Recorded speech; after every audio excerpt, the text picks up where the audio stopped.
All right, you guys are live. Great, thank you very much.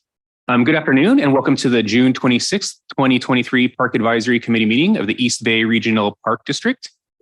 It is, I don't know what time it is. Now the time, 4:03, thank you. I'm Vice Chair Neil Tsutsui. I'll be starting the meeting as chair, and then Chair Obringer will be joining us at about 4:30. So, Madam Chair, could you please call the roll? Absolutely, Vice Chair Tsutsui. So we're going to start with Member Bruce Henry. I believe James Chang is out today. So next would be Susie Claxton. Linda is also out today, Linda Deschambeau. And so Irene Dieter here. Luana España. Bob Peoples. Present. Dev Mahadevan. Yep. Denisha Marsh. Present. Francis Mendoza. And we will be joined shortly by the chair, Carlin Obringer, and Bob Reed is also out today. Member Bob Simmons. Member Igor Skardov. Here. And Member Roland Williams, I believe, is joining us virtually. So I don't know if that's him on iPhone. And then, of course, we have you, our Vice Chair, Neil Tsutsui. Here. And I always forget to do this, but today I will not. I would like to welcome our board member, Olivia Van Long. Thanks. And Madam Chair, if you could also let us know members of staff who are present. Yes. So we currently have Chief of Government and Legislative Affairs, Eric Feeler. I'm just going to kind of look behind me here. We have Legislative and Policy Analyst, Management Analyst, Lisa Baldinger. We have Ashley Grenier, who's acting as the Legislative Assistant for Government and Legislative Affairs. Deborah Spalding, who is the Assistant Finance Officer. Thank you. Grants Manager, Cody Hornbeck. Assistant General Manager is, Matt. Chief of Stewardship, my apologies. Well, at least I think highly of you. Assistant General Manager Lisa Gurgin, and Assistant General Manager and CFO Deborah Ocker. And of course, Yumi Padmore. I am the clerk for the Park Advisory Committee and also Executive Assistant for Government and Legislative Affairs. Thank you. Great, thank you so much. And then I have our usual announcement about the Brown Act. So today's meeting is held pursuant to the Brown Act. The East Bay Regional Park District, or Park District, intends to hold meetings through a hybrid platform of in-person and remote attendance to allow members of the public to participate via remote attendance through the Park District's virtual platform, Zoom. The Park Advisory members and designated staff will, with limited exceptions, participate in person at the Park District headquarters, 2950 Peralta Oaks Court, Oakland, California. Occasionally, members of the Park Advisory Committee may attend remotely pursuant to the Brown Act as amended by AB 2449. We are providing live audio and video streaming. Members of the public wishing to make a public comment can do so in person or live via Zoom by submitting an email or leaving a voicemail. This information is noted on the agenda. If there are no questions about the meeting procedures, we will begin. Are there any questions? Okay, and we do have board members who are appearing remotely, is that correct? That's correct. We also have board member Bob Reed, who's appearing remotely, and I do not see Member Williams. Member Williams, if you are here, if you could please let us know. But Reed. Okay. So board member Reed, could you please let us know, are there any other individuals 18 years of age or older who will be present in the room at your location?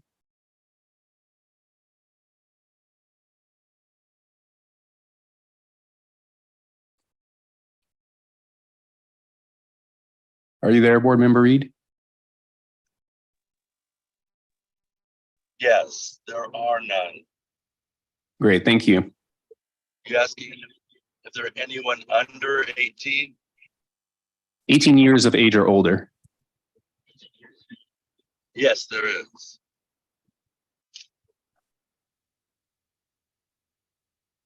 Okay, do we need to identify that person if there is? I It's believe my partner, we- Julie. Your partner, Okay. Julie. Okay, Alright. I think that is good. I'll seek clarification on that. Thank you, Bob. Great, thank you. Okay, and so now we'll begin our official agenda. First item, or item number 2 really, is approval of the minutes. So I hope you all had a chance to review the minutes from our last meeting. Are there any questions or updates from members of the PAC? Yes, member Peoples? Yeah, I think the second paragraph, the should start with the 5/22/23 date rather than the April date.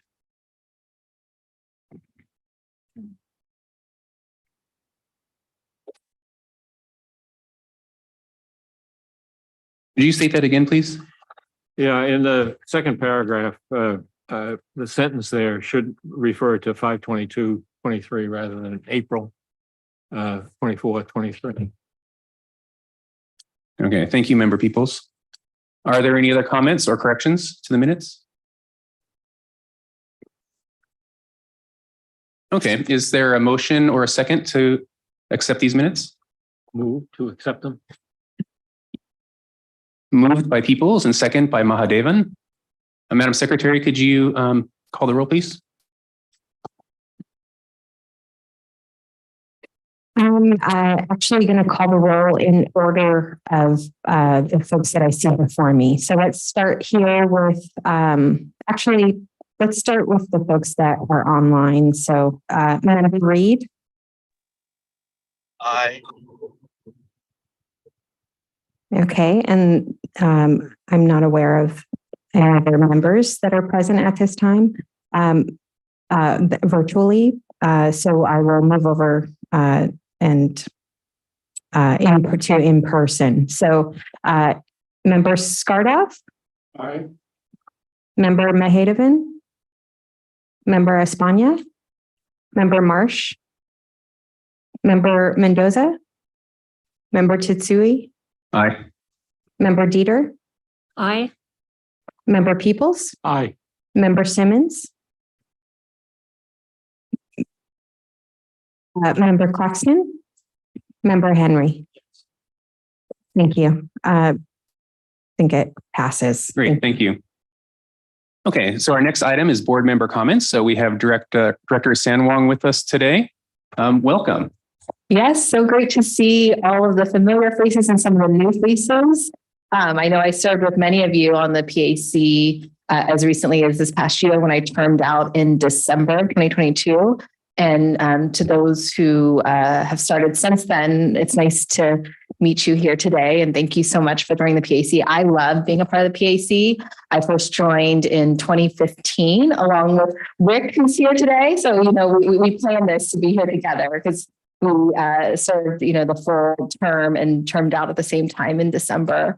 And it's, you know, it was such a great experience to be a part of the PAC. It really gave me such a good introduction to East Bay Regional Park District. And when you asked me to come back tonight, she said it would be great to talk a little bit about that transition from being on the PAC to the board of directors for East Bay Park. So I'll just share a few comments and I'll try to keep it short. So I'm going to look at my phone just so I don't ramble too much. You know, when I get on the PAC, I give you my highlights on the PAC, and it's helpful because now being on the, I remember this moment one time when I was a part of this committee a few years ago. We were talking about a project that involved, I think it's the BNSF Railroad. And we actually had a person from BNSF Railroad fly up from Los Angeles to be at this meeting with us to provide public comment. And that's something that really is a strong memory for me. And this was before COVID, so it's when we were all here in person. And so I thought that was a very interesting time. And I know sometimes this comes up in a few conversations since. And so I do have that memory. The other thing I wanted to share when I look at some of the notes I put down, the entire 7.5 years I was on the PAC, I was on the finance committee, actually. And so that has been really helpful now being a member of the board, because I do have that history and knowledge of having served on the finance subcommittee for the PAC. So for those of you who are on the subcommittee, that's great. And for those of you that are thinking about doing it, I think it's a really good, overview of the park district. Although it's interesting because now I can share with you, there's been a few times where there's some things we discussed, and I would comment, gosh, I was on the PAC for almost 8 years, and there's still so much I don't know about the district, and I'm learning now. And I felt I came into this with a lot of knowledge, and I did. But there's just so much information, and also, as we all know, the world is changing so fast as well. So we have to address some of these bigger things that are coming in front of us. And then the other thing I'll share is, 3 of the 7 of us on the board were all in the PAC together. And so that was also really nice to be able to join and have 2 familiar faces that I had been on the PAC with. So Colin and John were the other 2. And at one point, John was, I think, in the same role as you, Neil, where he was the vice chair. I think when I first started the PAC. So that's also been really helpful to be a part of. So, some of the things we had is we're here with our, government and legislative affairs team. We had 2 conferences this year that were really interesting, one in Sacramento and one in Washington, D.C. And I found them to both be really great experiences to meet with our representatives in the East Bay and talk about East Bay regional parks. And I knew that, with COVID, I guess we hadn't really been able to do full meetings in Sacramento and DC for a couple of years. So that was a really wonderful experience that I wanted to share with you.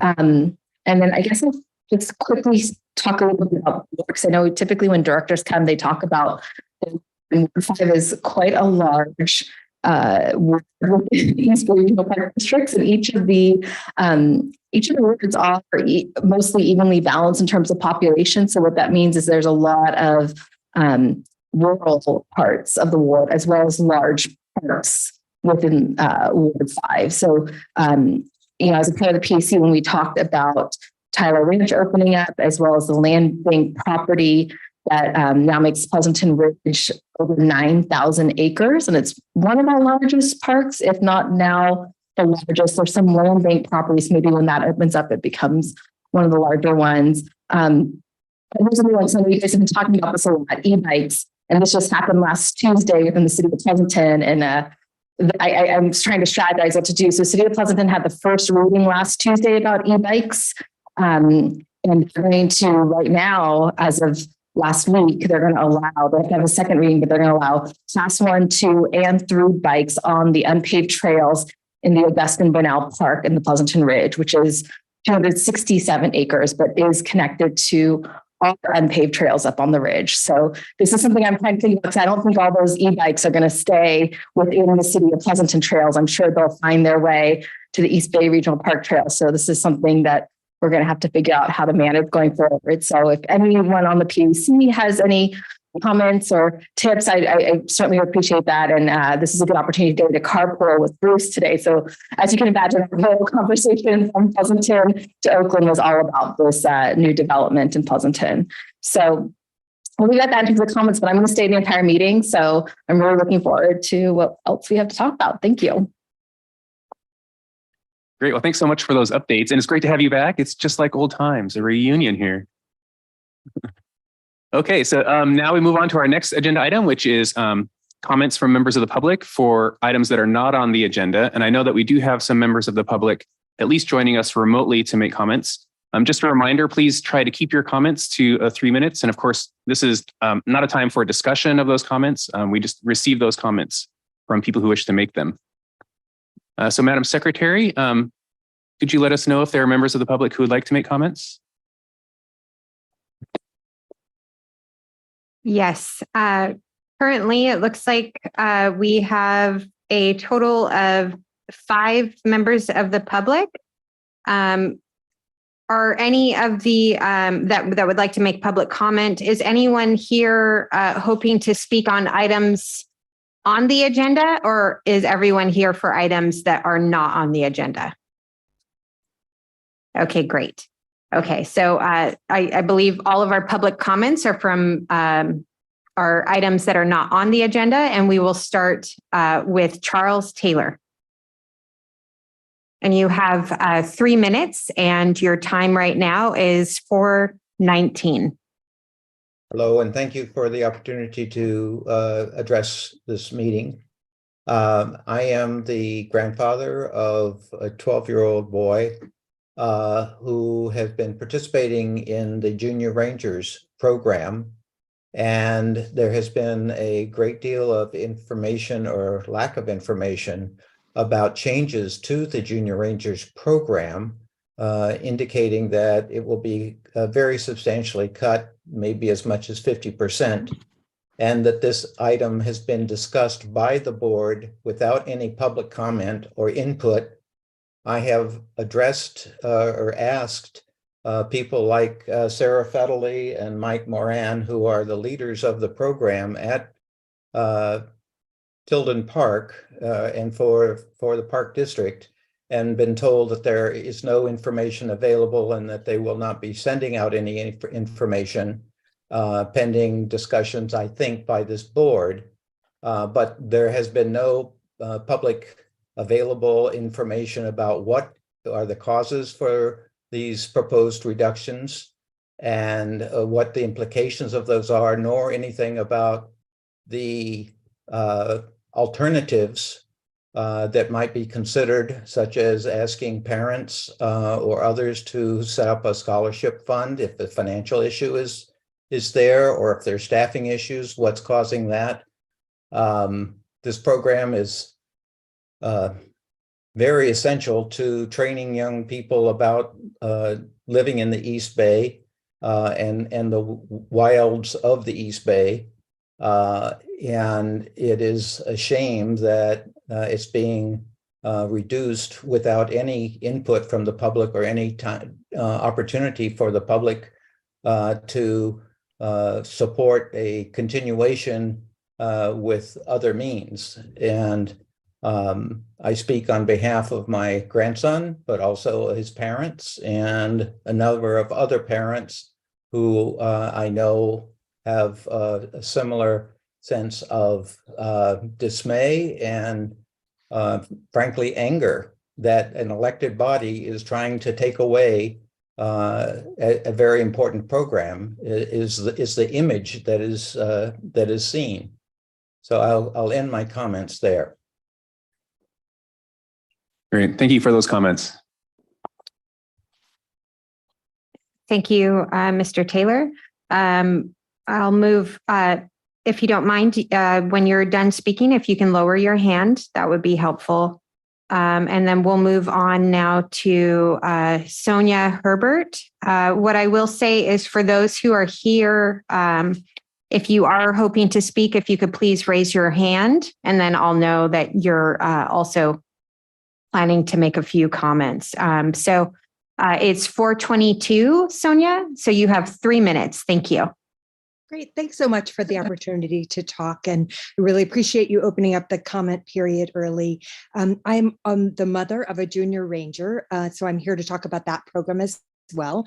And you'll probably hear from many people, I'm assuming most of the hands are up for that reason. And it's because the program has 75 years of proven success at raising both individual children for whom it has made a life-changing difference, and also a community of people who care about the East Bay Regional Parks. So I'm sure you'll hear many individual impact stories, but as someone who has worked in youth development, public health, and as a teacher, I want to just alert you to some of the larger themes that I think are values that the East Bay Parks will hold dear.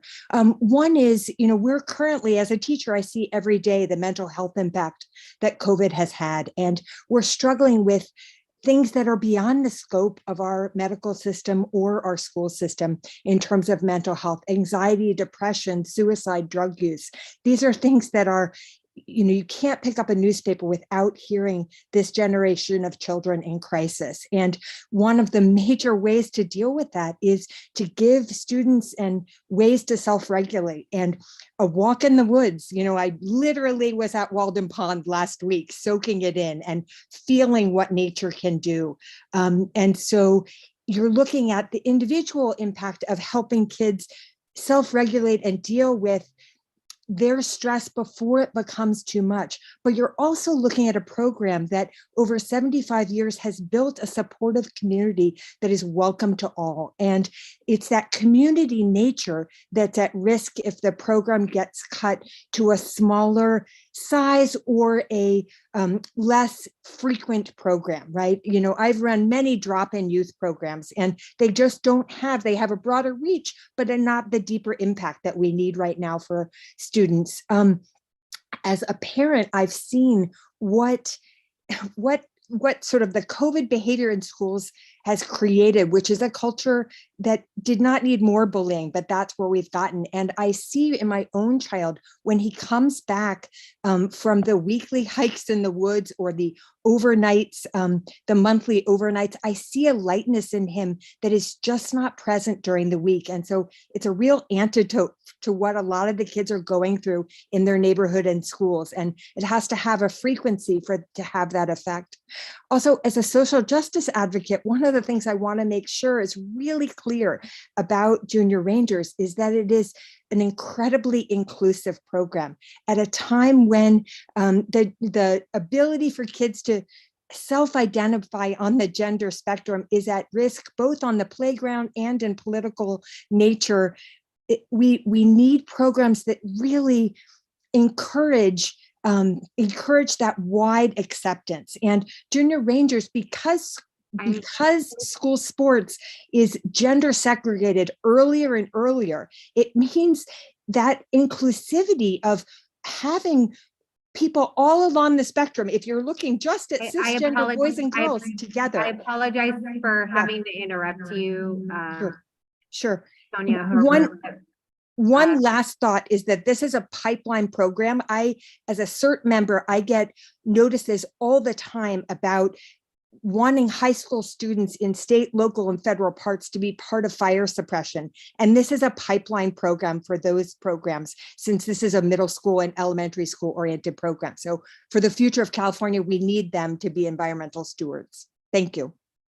Thank you so much. And then we will ask that we keep it to 3 minutes, just because it looks like we have quite a few people who want to comment. So thank you all for your comments. Appreciate it. And now we'll move on to, thank you so much, Sonia Herbert, for your very thoughtful, kind and thoughtful comments. Thank you.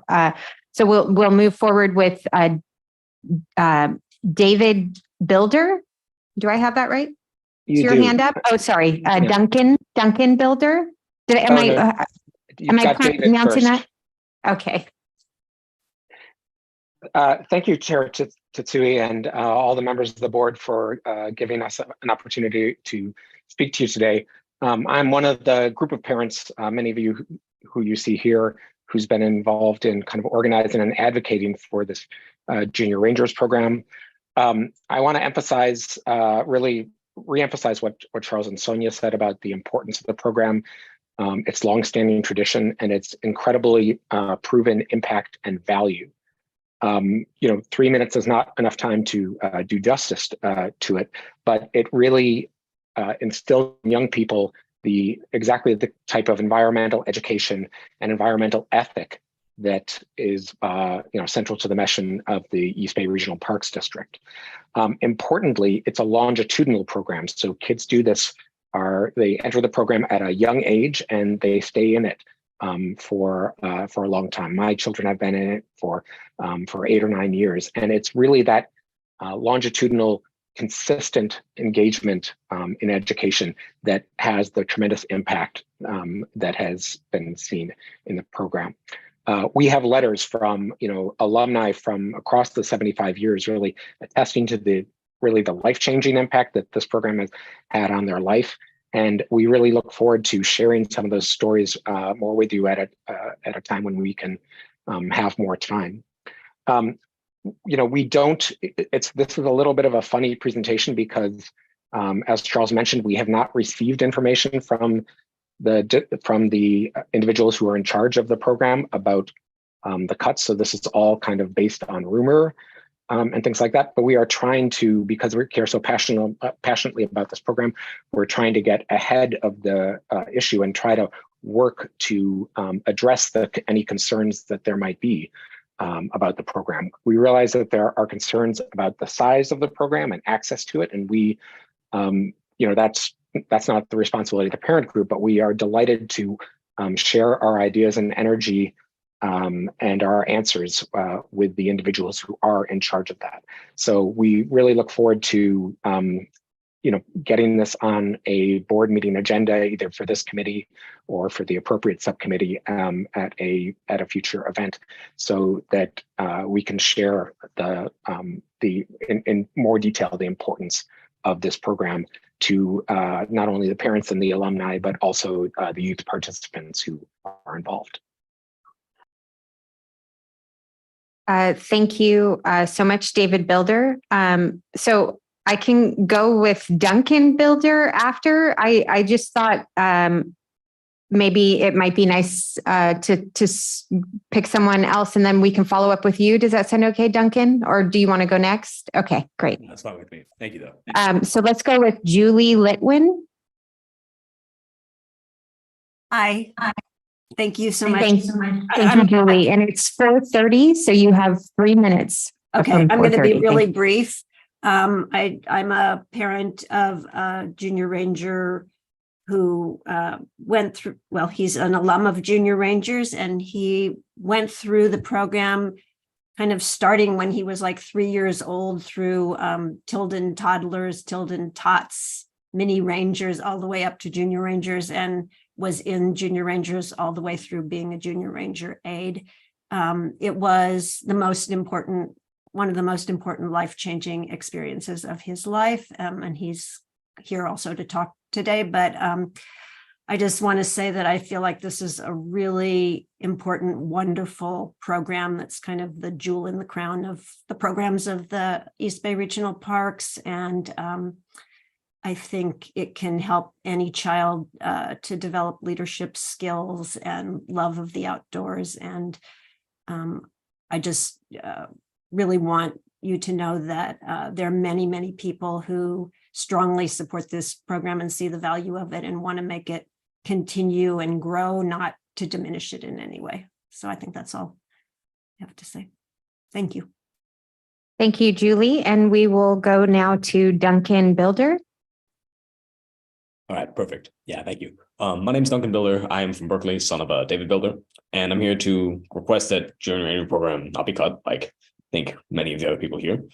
I joined the program when I was 9, and it's like throughout the course of sort of those 8 years, it's made me into someone who loves nature and hopes to pursue an ecology, some variety of ecology degree in college. I've seen JRs consistently be like a very safe and welcoming place for anyone, like regardless of any kind of anything really, to develop a passion for the environment. For instance, my year had a diverse group of 8 kids, all of whom which embraced the program and developed a passion for the parks and nature in general. I've also seen many graduating aides go on to pursue varying degrees within the fields of ecology or environmental science. So I think the JRS has a very profound impact on each participant's worldview and outlook, and has the potential to really kind of shape the course of their life, as that's with me. And I think that cutting the program in favor of weekly drop-ins would miss that sort of vital aspect of this program.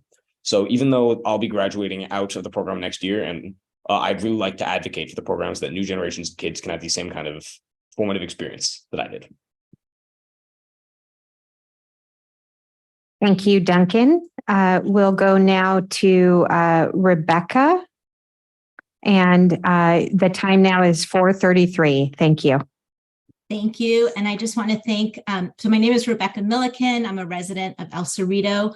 I am also a parent of two junior rangers, one who has graduated and one who's currently in the program, and a great friend of Duncan and Anda, who are on this call.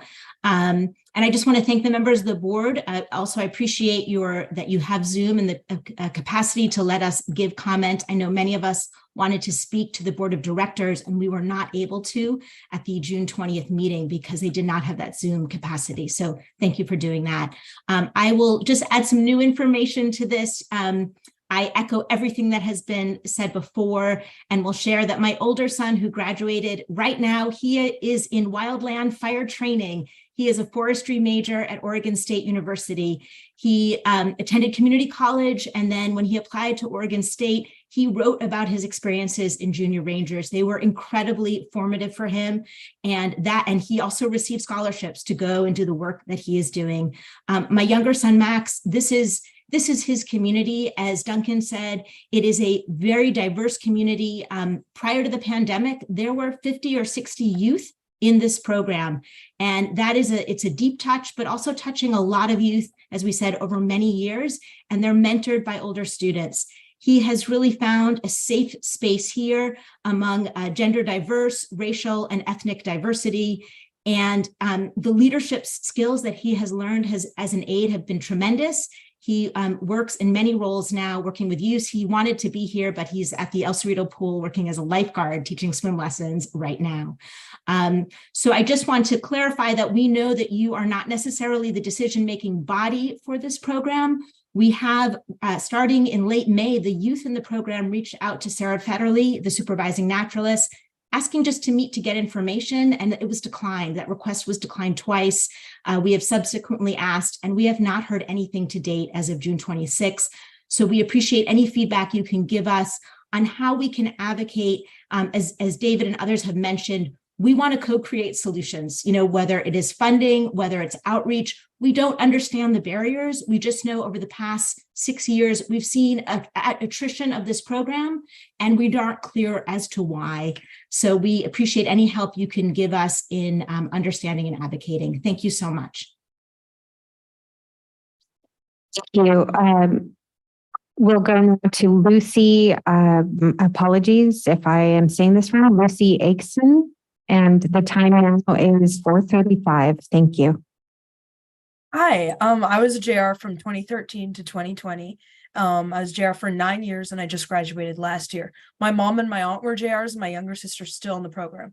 Last year, I wrote a speech that was delivered at Tillman Park's 25th anniversary, and I wrote about how much this program means to me. And I wrote that JRs is special because it's an accepting and safe space, that it nurtures young children and gives us a passion for the outdoors in a loose structure that is difficult to find in any other program. It provides the freedom to practice self-reliance and the opportunity to appreciate nature.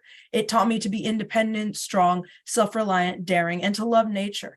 Junior Rangers is really special, and some unique aspects are the outdoors, the no screens, and the acceptance of children who are just different. I feel it's important for you to understand the experience of children in the program to understand why it needs to continue being weekly.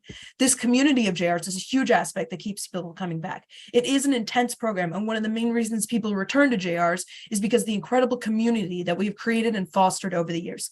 Meeting weekly was a crucial part of this. Junior Ranger members are typically kids who do not fit in, and JRs was seen as a safe haven from school and expectations. To cut the program in half would essentially be to cut this safety in half. Many children rely on this, and it was a crucial part of my life growing up. I would not be the same person I am today without Junior Rangers every Saturday morning. In addition, Junior Rangers is some of the only exposure to nature in a screenless world that I had for the 9 years I was there. I became a strong hiker and very knowledgeable about plants, animals, parks, backpacking, and more. It gave me a passion for the outdoors that I would not have found otherwise. Going outside every week was extremely important to my growth as a person and my connection with the world around me. It made me passionate about the park district and taking care of the outdoors. And just yesterday, I applied for a job in the park district. I understand that Junior Rangers has been changing recently. It does, as any program, have its faults. However, these will not be solved by cutting the program in half. That will only cause people to lose interest in the program's community, and the park. It's disappointing that you have not shared with us your concerns about the program. I can't imagine what they are, but I would love to work with you to find a solution that benefits all of us. I'm asking that you please do not cut down on JRs. It is so important to me, my little sister, and all the incredible people I've met and friends I've made in the program. I do not want these changes to be made because they will negatively impact children's experiences with nature and each other. Thank you. Thank you, Lucy. We'll go now to Dasha Delwig. Hi. The time, sorry, apologies. The time is 4:38, and I will say you have 3 minutes, but you don't have to take the full 3 minutes. It's not a requirement, but if you need the full 3 minutes, please go ahead. So it's 4:38. Thank you.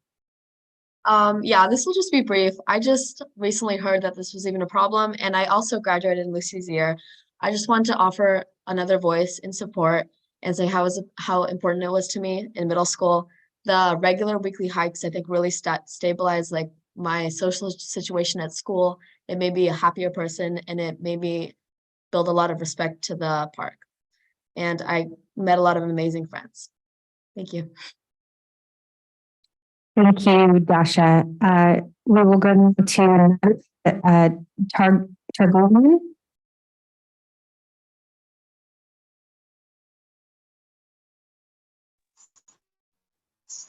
Hello, dear members of the Park Advisory Committee. My name is Nadia Targulian, and I'm speaking here as a member of the public regarding the Restoring of Junior Ranger program. I live in Alameda. I'm a parent of a former Junior Ranger, and she used her experience of Junior Rangers for her college essay. This is how much she was influenced by the program. I'm also a parent of current Junior Rangers, and I know firsthand how life-changing this program is. My son, who is 10, he is right now in summer camp. He wanted to speak, but he delegated me. The Junior Ranger is a highlight of his week. He returns every Saturday, happy, muddy, and with the bright eyes and stories to tell. Inevitably, these stories are about adventures in nature, camaraderie, and spirit of exploration. Being away from phones and technology is crucial for kids' mental health. The naturalists who are leading the program are doing a great job of fostering an atmosphere of responsibility, inclusivity, openness to all, and fun. The program has a unique and very friendly vibe. I think kids in the program become ambassadors of our parks, stewards of nature, future leaders, the district's most vocal supporters in the future.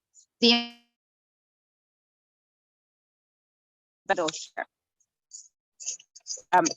happy that the program has become more diverse by race, ethnicity, and gender identity, and I hope it becomes even more.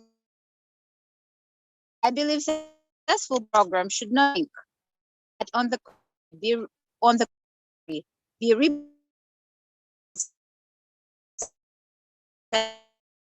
Nadia, this is Yuli.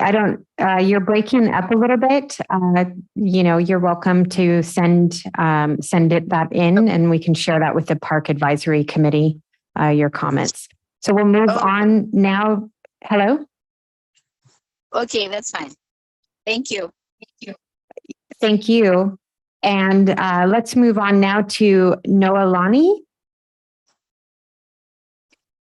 Hi. I'll set a timer. I recognize the time at the moment. My name is Noelani Litwin-Sella. I'm a resident of Oakland, California. I'm an alumnus of the Junior Ranger program. My mom, Julie Litwin, spoke briefly a little while ago. I wanted to join in all of the voices sharing their support for the Junior Ranger program for a number of reasons. Building off what a few people have said so far, Junior Rangers was one of the most important experiences of my life. Starting as a 3-year-old in Tilden Tots and working my way up through the Junior Ranger program, I learned leadership skills and a love for nature that I don't think I would have had the opportunity to have access to anywhere else. The skills that I learned in Junior Rangers were hugely important to me in college and later in law school. Leadership skills, skills interacting with different people from different backgrounds, all of whom come together for a collective interest and love of nature. The community that Junior Rangers fosters is also incredibly important, and it's one that lasts well beyond your time in the Junior Ranger program. For those of you, I think, Lucy, Duncan, and Dasha, who have spoken so far, welcome to the alumni of the Junior Ranger program. It's really a fantastic network. We support each other in many walks of life. I've read resumes and helped to write essays for and with friends from the program and those who graduated years after me. My experiences in Junior Rangers formed part of the bases for my college essay, for my law school applications later in life, and continue to inform my worldview to this day. So the Junior Ranger program is hugely important for people like me, for people who like those who have spoken on this call today, and for many, many other alumni. As has been stressed so far, the Junior Ranger program has been around for, I think, over 75 years, and there are hundreds of alumni and our family members who are out in the world today supporting each other and advocating for each other and for the Park District. Cutting the Junior Ranger program, I think, in any way would be deeply detrimental to this alumni network, as well as to the experience of the Junior Ranger program. And I would deeply stress that anything you can do to build up the program rather than tear it down would be the important next step. Thank you so much. Thank you, Noelani. We do have someone on an iPhone here, and your hand is up, but I cannot, if you wouldn't mind stating your first and last name, and then the time was 4:34, so you have 3 minutes. You're on mute. We'll let you get off mute. There you go. Okay, now I'm off mute. And my name is Shelley Sella. I'm the parent of Noelani, who just spoke. I actually don't have anything more to add. I think everyone has spoken very eloquently about the importance of this program. So I just want to add my voice to all those who are urging you not to make any cuts in this program. And in fact, we are here to help support the program and to help it grow. So let us know what we can do to continue this program so that it can last for another at least 75 years. Thank you so much. Thank you for your comments. And Older is here, and we'll give you 3 minutes. It's 4 to 5. Yeah, excellent. So again, like others have said before, I don't have that much to add, as I think what's been said isn't something I really agree with. But I just wanted to add my own point of view. I'm a Berkeley resident. I'm Jensen's twin sister, and I've been part of the program for over 11 years. And I think I can genuinely say that it's really shaped my identity as a person. It's really throughout the years I've been part of the program, it's offered me and my peers a safe, inclusive space to connect with nature and also help and give back to the park system, as well as freely express ourselves. And I think the program has really allowed me to mature and take responsibility. Over the 11 years, I started out as a 9-year-old and it's provided me with like a variety of interesting mentors. And then as I grew older, it kind of allowed me to begin to take responsibility and meet a variety of other children with different backgrounds and interests, some of which are my closest friends today. And overall, I think it's just allowed me to form a really deep connection to nature and the park system. And I just think it'd be a great shame if the program was able to be cut down in any way, because I think it's just so important that I and all the other kids that are currently members or past members or going to be members in the future would be able to lose this valuable resource.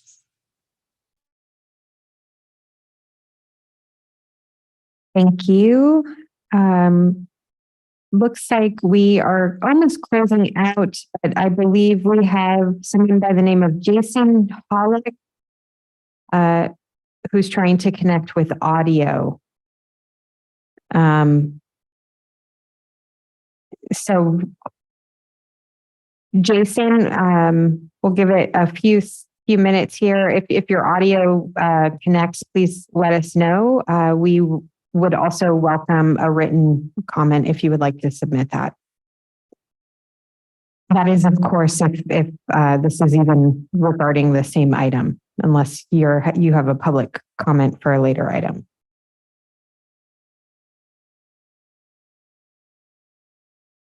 And while we're waiting to see if he can connect, and hi, everybody. Sorry, Carlin Obringer Chair, changing hats from day job to Park Advisory Committee. So thank you to Vice Chair Tsutsui for chairing the meeting in my stead.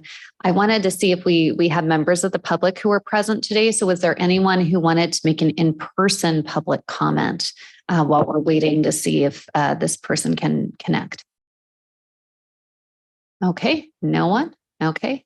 All right. Then we'll turn it back to you, Yuli, just to see if there's any final virtual public comments. Sounds good. It looks like Jason, it looks like you're on here twice. So I wonder if your audio works. You want to give it oh, there you are. I can hear you. Can you hear me? Can you hear me? Yes. The time is 4:48. So you have 3 minutes. Okay. Hello, everyone. I'm Jason Hollick. I'm a former junior ranger. I was unable to finish the entire program because my family moved to Ohio when I was in 8th grade. So I just wanted to say, as as someone who moved away, how important this program is. In Ohio, we don't have the same natural, beautiful natural parks. We have a lot of farmland. And so, when I went to college, I did agroecology. So combining agriculture and natural systems, that's, my love for that I gained from that from Junior Rangers. But again, I think it's a great program. While you have such beautiful natural areas, you really need to get kids out involved in that. It was such a important part of my life, really influenced who I am. So I just want to give that outside perspective. You're so lucky to have that, wonderful nature. Please use it, get kids involved. So thank you. Thank you very much, Jason Hollick. And that closes this public comment period. Thank you very much. And I was just wondering, I know we have a board director here and also members of staff. So this item is also going to be going before the board. Is that correct? The budget, right? It's part of the budget that we've been hearing all the public comment about. Oh, sorry. I just the only reason I was asking is just to let people know when they could also weigh in if they wanted to share the information with, since we're an advisory committee. So when they could also make public comment again. Yeah. Personally, I'm not aware, but I know that there's a number of staff here, including our finance team. I don't know if they would want to speak to that.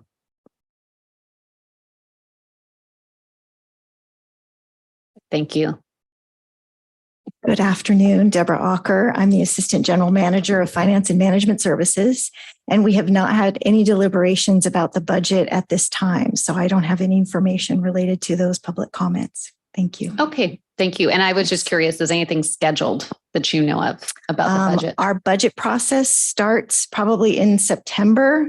So we have a ways to go before we have anything actually scheduled. We're on a calendar year, so we're in the middle of our 2022 budget, and we'll start in the fall to look forward to the 2024 budget. Got it. Thank you. Thank you very much. Okay. So we're moving on to our next agenda item. So we have 3 main topics tonight. The first is going to be a grants program update. And it looks like we've got grants manager Katie Hornbeck, who's going to be presenting to us tonight. So welcome, Katie.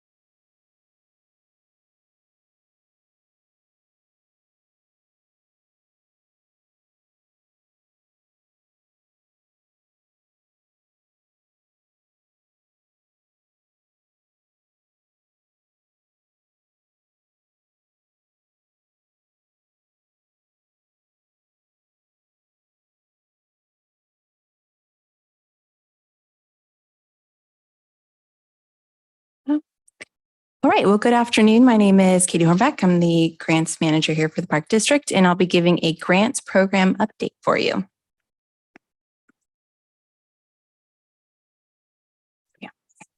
So the topics today in this presentation, I'll be giving an overview of the grants process. So what it looks like from start to finish, legislation to implementation.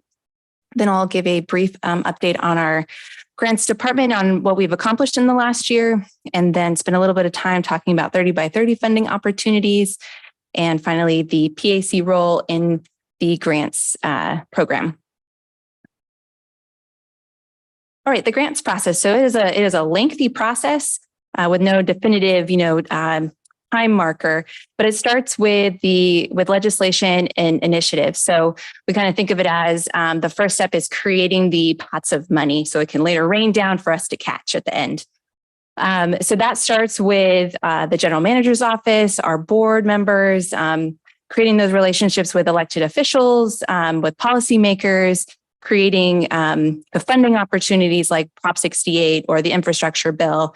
So that that money can get funneled into agencies to disperse out to agencies like us. So it starts with that legislation, creating the pot of money or the program, and then it moves. Once that's created, it goes to the administering agencies. So that's like CAL FIRE, Wildlife Conservation Board, state parks, Coastal Conservancy. So they're given that chunk of money to either put into existing grant programs that they have, or to create new grant programs for that money to go into. So, for example, the Wildlife Conservation Board, they have several grant programs, including public access. So they may get some additional funds from Prop 68 to put into that bucket of money. If it's a new program that they're creating, we move into the rulemaking guidelines stage. So they're creating, who are eligible entities to apply? What is an eligible project? How do we rank those projects? What's the criteria? What makes it competitive? Oftentimes there's opportunity for public comment or engagement. And so we as an agency can say, hey, we want a special district to be an eligible entity, or we want to make sure these kinds of capital improvement projects would be considered eligible. So there's some time spent there. And then once that's finalized, they'll do a request for proposals, or basically open up the application. And that's really where my role is in the grants department, is once there's an opportunity to apply, up until that point, I'm consistently talking with the different departments and staff across the district on what are projects that need money right now, what are future projects in 2 to 3 years that we know we're going to need to be fundraising for, what are priorities, what's our, what current funding do we have? So that way, when we get to this application part, we know pretty well like what's going to be competitive, what's ready for us to apply. And between application and award, could be a lot of sort of dead time. We're waiting, or it could be lots of engagement where we're doing site visits, or they're requesting additional documentation from us, follow-up questions, clarification. So it's a little bit of a mixed bag what we get there. And then finally, if we are lucky enough to be awarded, that's really where a lot of the work begins, because we need to finalize our budget. We need to determine what are our actual deliverables. Sometimes they'll give us a little bit more money than we request, and sometimes it's a little bit less. We have to make some adjustments there. And then we move into finally our project implementation. So we've received our executed agreement, which means we can take that money and program it into the project, and then they can go spend that money. We get paid for the projects we complete, not the grants we're awarded. So these are nearly every grant is a reimbursable grant. So this is kind of where we live and die, is we have to be able to fulfill what we've said we're going to do. We have to complete that project and spend the money the way we said we were going to spend the money, and we meet all of those deliverables. So along the way, we commonly say in grants is that grants are very risky from the very beginning to the very end. And even after we've completed the project, we could get audited in 3 to 5 years. And we want to make sure we've done everything to the T. We have all of our documentation on the money and the checks and invoicing right down to the last penny. So the other thing that I'll say, a lot of times I'll get asked, how do we get grants? And it's usually coming down to relationships. So that starts at the very beginning at that legislative level, where we're engaging with assembly members or Congress people, or here at the PAC. We're talking about our projects. We're advocating for them, and we're advocating for money. And we often get assembly member asks for money that it will be set aside for the park district, particularly for like a project that we've been advocating for. That's really great. It's not a competitive process. But then also all the way down the line, when it comes to project implementation, every time we complete a project the way we said we were going to complete it, that's just further backing our reputation for being a reliable agency. There's always a question that's asking, what is your capacity to handle another grant, and what is your success in completing projects? And we have a stellar record there, because these agencies, they want to know that if they give you the money, you can spend the money. And then they'll keep giving you more money because of that, because we've established a great relationship. All right, next slide. So a brief overview on the grants department. So this information is, this very first bullet point is always changing almost on a day-to-day, week-to-week basis. So currently, as of just a couple of weeks ago, when I put this together, the department, we're monitoring and managing a little less than 170 grants, whether that means we have applications out there, we're in the awarded phase. So we're submitting all the extra stuff to get that executed agreement, or we're in the active grants, meaning we're now we're working on the construction, or we're completing the project, totaling a little less than 230 million. In 2022, the Park District received approximately 14.8 million in grant payments. That came from a little over 100 invoices. That comes from our one account technician. She does an excellent job. And that dollar amount changes a little bit year to year, kind of averaging between like 12 and 15 million. It sort of depends on what projects are getting completed. This year, we'll have a couple of big ones like McCosker and Doolittle, Roberts Pool. So we'll expect to see a similar figure. Approximately 80% of our grant funding comes from federal or state agencies, Coastal Conservancy, Wildlife Conservation Board, state parks. Those have been wonderful partners that we get quite a bit of funding from. And in 2022, we submitted approximately 45 grant applications. Over the last 5 years, probably averages around 30. Last year was we had an uptick, and we're expecting probably about the same, probably a few more applications this year. All right, moving into 30 by 30 funding opportunities. So there's approximately 1.3 billion in grant funding available to support the statewide progress toward 30 by 30 goals that launched last year. This notes just a few of the agencies that are receiving those funds. So as I mentioned earlier, this 1.3 billion could be getting funneled into existing programs at these agencies, and some of them are creating new programs to accept some of this money specifically. And so all of them, will have an app in their application. They've updated to use usually a question, something along the lines of like, how does this support, or how is this in alignment with one or more of the 30 by 30 goals? Luckily, nearly all of our projects are, so we make a pretty strong case for that. To date, we've submitted about 20 applications to these various agencies, and requesting 40 million, and to date have been awarded 8.7 million specifically for these 30 by 30 kind of tagged projects.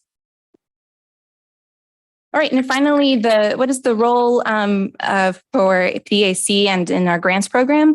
I listed three main ways. One is letters of support, sort of as that comes up. Some agencies require them, some don't. But when we can get letter of support, it makes a strong case for the project. Site visits. So a great example, just recently, or last October, Igor came to one of our site visits for a California Natural Resources Agency urban greening grant for the Martinez San Francisco Bay Trail gap closure project, and lended voice and support for that. And we were ultimately awarded that grant for $1.4 million just a couple of weeks ago. But these site visits, when they, many years ago, it was just, the project manager, the grant agency people, and the grant manager. And now it's becoming more and more important that we have folks from the community, PAC or board members are always welcome to come to really show that this is a priority project. This is important to the community. This is something that people want to see built or constructed. And then finally, community engagement. So, talking to the folks in your community about these upcoming projects, or when we have, when DECO holds different like public forums for design input, things like that, that all of that input and your support there is welcome as well. All right. I'm happy to answer any questions if there are any, or take any comments. Well, thank you very much for your presentation. I have two questions that I'll start off with and then invite the rest of the group. So I'm curious with the grants, what percentage of the budget in terms of funding the Park District includes the grants? Do you happen to know? I don't know. So you're asking, so out of the like whole funding- budget, yeah, what percentage comes from grant funding? Yeah, I was gonna say, you ever see it? Yeah. Again, Deborah Ocker, Assistant Finance Officer. So in our annual budget process, we actually try not to budget for grants. We bring them forward when we apply for them, and then we budget them when we receive them. So our operating budget only includes like a few ongoing things that we call grants that are in some ways agreements with other agencies. The majority of our grants go towards capital projects. So one-time spending for specific projects or acquisitions. So they don't play into the, breakdown of the operating budget. Thank you. Yeah. Thank you. And then a follow-up question. So I'm just curious about the success rate. So I know a lot of effort can go into identifying, applying for grants, and it can be very competitive. So, but it seemed from what I saw, it seems like the Park District has been fairly successful too. So do you have a sense of the success rate? Not off the top of my head. I will say though that, we will always submit an application to a program if we have a competitive project, regardless of, whether we were successful in that program before or not. Caltrans has a active transportation program almost annually, and we've been successful on several occasions and unsuccessful in others. So we try not to let that necessarily drive what we do or don't submit.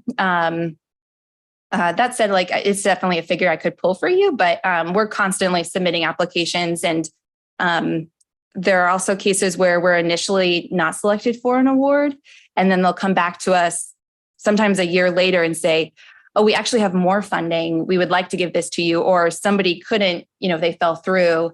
Now we have some additional funds. So it's sometimes a little bit of a moving target. We think we haven't been successful, and then we are.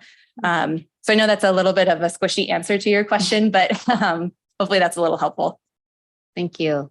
Are there others who have questions? Bob?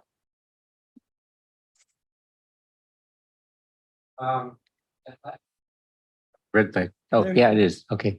The last question actually generated one for me in terms of when you decide, a couple questions, but they're all about the same thing.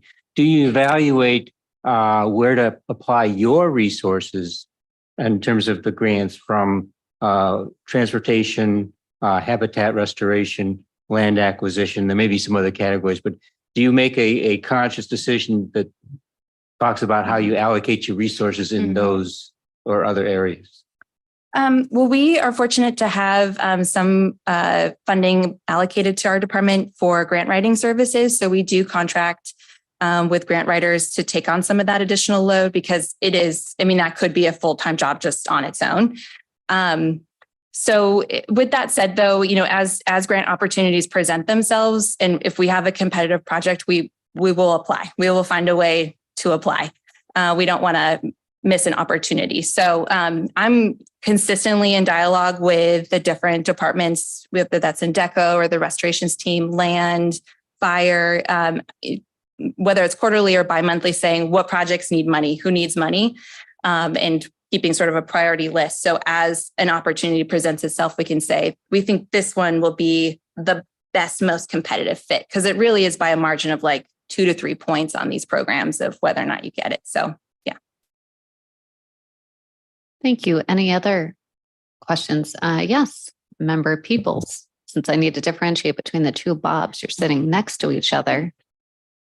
The Thank you for the presentation. That's helpful to hear from you, to learn about this. I think this is very important to the district, this funding source, in addition to its own resources. I wondered to what extent the use of the federal sources. You've mentioned a number of state sources of funding, but there are also federal sources of funding. To what extent are those available here? I mean, I'm familiar with Land and Water Conservation Fund, NIFWIF, some NOAA funding, as well as the new Inflation Reduction Act grants and so forth. To what extent are you able to access those kinds of grants also? Yes, all those you mentioned, we have received funding for. We have a good chunk of grant funding from FEMA that gets funneled through Cal OES, both for fuels management grants that we've received, as well as for the 2017 winter storms. And we're right in the early stages of the 2023 winter storms, receiving FEMA funding for those damages and repairs. We've also have been successful with the Environmental Protections Agency, receiving grants from them for a few different projects. And Department of Transportation, we've received some federal grants through that agency for transportation grants, rec trails or not active transportation, but the Tiger grant from several years ago. So yeah, I'm not sure if that answers your question, but we pursue them when it's eligible. But those are, equally, if not more so, competitive programs because it is national. But I was curious, particularly about some of the grants from the natural resources agencies, like Land and Water Conservation Fund, National Fish and Wildlife Foundation, and I know NOAA also has some funding, but. I know the Land and Water Conservation Fund was just recently, a couple of years ago now, permanently funded at the full $900 million a year level. And I just wondered to what extent that's available to the district for particularly land acquisition. We've applied in the past and have been successful. This most recent round, they had for capital improvement projects. I don't want to get into the weeds here, but environmental permitting had to be completed at time of application, which is a little unique to that program. So it sort of eliminated some of the projects we really wanted to apply for. And with acquisition projects, it really is a matter of timing. So you have to have nearly everything sort of ready to go for acquisition if you're going to apply for funds. So we didn't have anything ready in the pipeline to meet the deadline. We have received Land and Water LWCF funds as pass-through from other agencies before that has happened, who they can't spend it on, or they can't or don't have a project ready, so they pass it through to us. That's happened before recently, and DWR, we get money. We almost every year get some funding from them, from their LWCF proportion. Yeah, what split is between development projects and land acquisition projects on the grant funding that we apply for and receive? I don't have an exact number. I can definitely pull that number for you, but the majority, as our CFO just said, is for capital improvement projects. If I would probably say at least like 80% of our grant funding is for capital improvement projects. And then we have some for our fuels management, some for some stewardship planning projects, and then occasionally an acquisition. Last year we had $7 million come in for the Finley Ranch Road acquisition. That was a state parks grant for acquisition. That was our most recent one. Or not, not state parks, Coastal Conservancy. Yeah, I understand the difficulty with acquisition of trying to line it up, but do you know if the district uses other organizations to buy and hold land until you can get those kinds of grants? It's not something I'm aware of. No. That's something that the district should consider. I will talk. I can talk to our chief of land acquisition. It's not something I'm familiar with, but I can reach out to him and talk with him about that as a possibility. Thank you. Okay, any other? Yes, Director Sanmon. Yes, I meant to mention this earlier when I was talking about Sacramento, because this was in the news this morning about the climate bond. And I know this is likely to be a topic that will come before the PAC at some point over the next year. So right now there's a proposal to potentially put on the ballot a large climate ballot. I think just real quick, while talking about grants, it'd be helpful because I know when we were in Sacramento at the end of January, beginning of February, we were talking a little bit about this climate bond, and we've talked about it on the legislative committee here at the Park District and how that works with grants. So basically, first it has to go to the ballot and be voted in by the voters, and then at some point it becomes part of our grant process. Mm-hmm. So if you could just share maybe a few bullet points about that would be helpful. Sure. It sort of goes back to that one of the first slides, in that we're still very early on in the process. And so until we get that request for proposals, there's not much for me to do in the sense of like the application or whatnot. So what we can be doing in the meantime is talking with the government legislative affairs staff to figure out, and they can be talking to our legislative advocates on, okay, what do we know is eligible? What's the criteria? And then we can go back to our, staff at, DECO or whatnot and say, okay, well, what do we think is going to be ready in 3 years from now? And start laying some groundwork there. And look at the work plan and see if we need to be shifting any of the project priorities in order to have something ready to go. Yeah. Thank you. Yes, Igor. Thank you for, I guess this thing's working. Yeah. Little light didn't come on. Oh, there it is. Okay. Thank you for a very informative presentation. This is a lot of times these kinds of things that are Greek to me, and it's starting to glimmer through a little bit.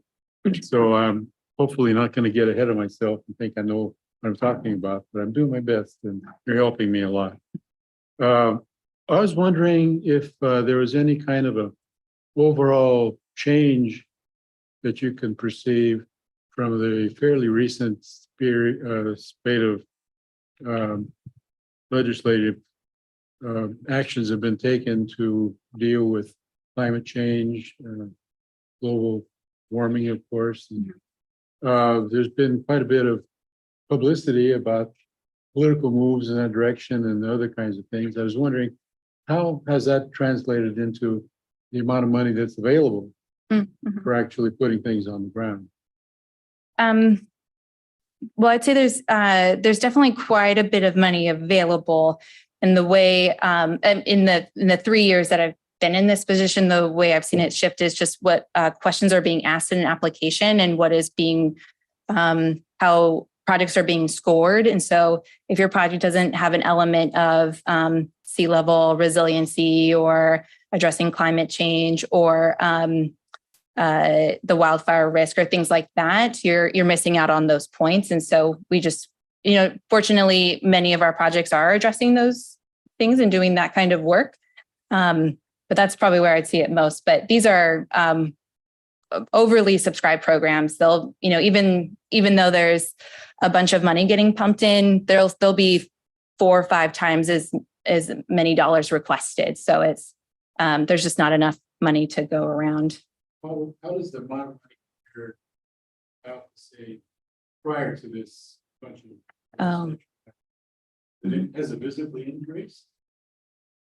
I'm not sure. Having only been here a few years, I couldn't say. I don't know if maybe Eric Fuller, if you had a better idea of how funding has shifted in the last few years. Yeah, is the question funding for climate-related projects? Yes. Yeah. Well, it was basically there's an overall sort of bag of money out there of various kinds. And yeah, we've had a lot of legislative action and administrative action going on, pumping money into various things. And I was wondering, is that perceivable as an increase of the pool that we can draw from? Yeah, it's definitely there's more and more every year. It is not always called climate change related funding. Often it is related to weather and resiliency in dealing with some of the impacts of climate change.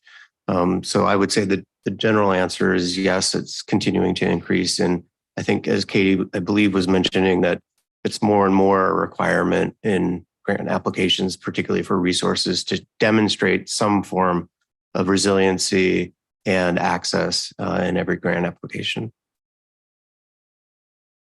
Well, I didn't want to get hung up on the term, whether it's climate change or whatever, but I guess what I'm getting is that there is the bag of money is swelling, and I guess we're kind of trying to keep up with the latest things that are going on and trying to stay on top of that so we don't miss any of the opportunities that might be presented along the way. We work at it every day. Okay, so we're trying to get to the next, we've got a really a breakout session scheduled for our next agenda item. So do we have any more questions on this before we can get up and move around? Okay. All right. Thank you. I'm going to close this item. Thank you very much. Rounds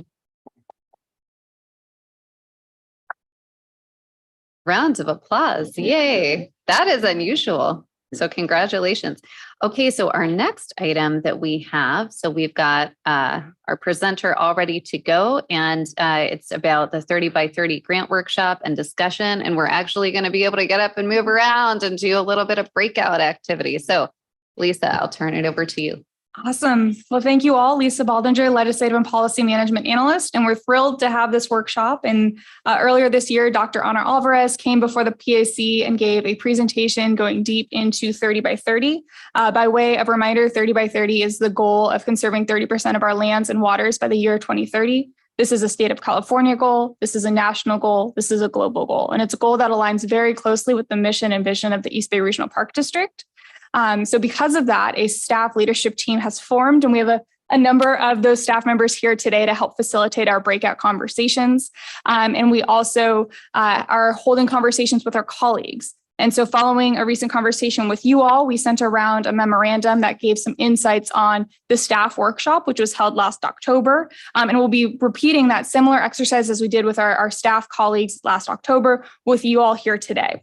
And so what's fun about this one is it's building off of that feedback by staff of what really stood out to us. So those are our 5 breakout areas. So we're going to start with breakout sessions. We're going to take a little bit of time to respond to some of these questions up on the wall. And during that time, your staff facilitators are going to be reviewing your feedback. And then we'll have a presentation by the staff facilitators, just a brief 2-minute comments on what they heard from you all. All comments shared today will be reflected in our minutes, as well as the feedback given on these boards for transparency and just to keep that momentum building forward. The full workshop was described in our memo. So any members of the public listening in at home or here today have all of the questions we're going to be asking. So at our breakout sessions, there will be 3 questions asked at every breakout session, and you can choose which one you want to go and engage at. The question of, in this focus area, what are examples of successful work by the Park District to date? Where are areas for improvement, and how would you like to see that improvement happen?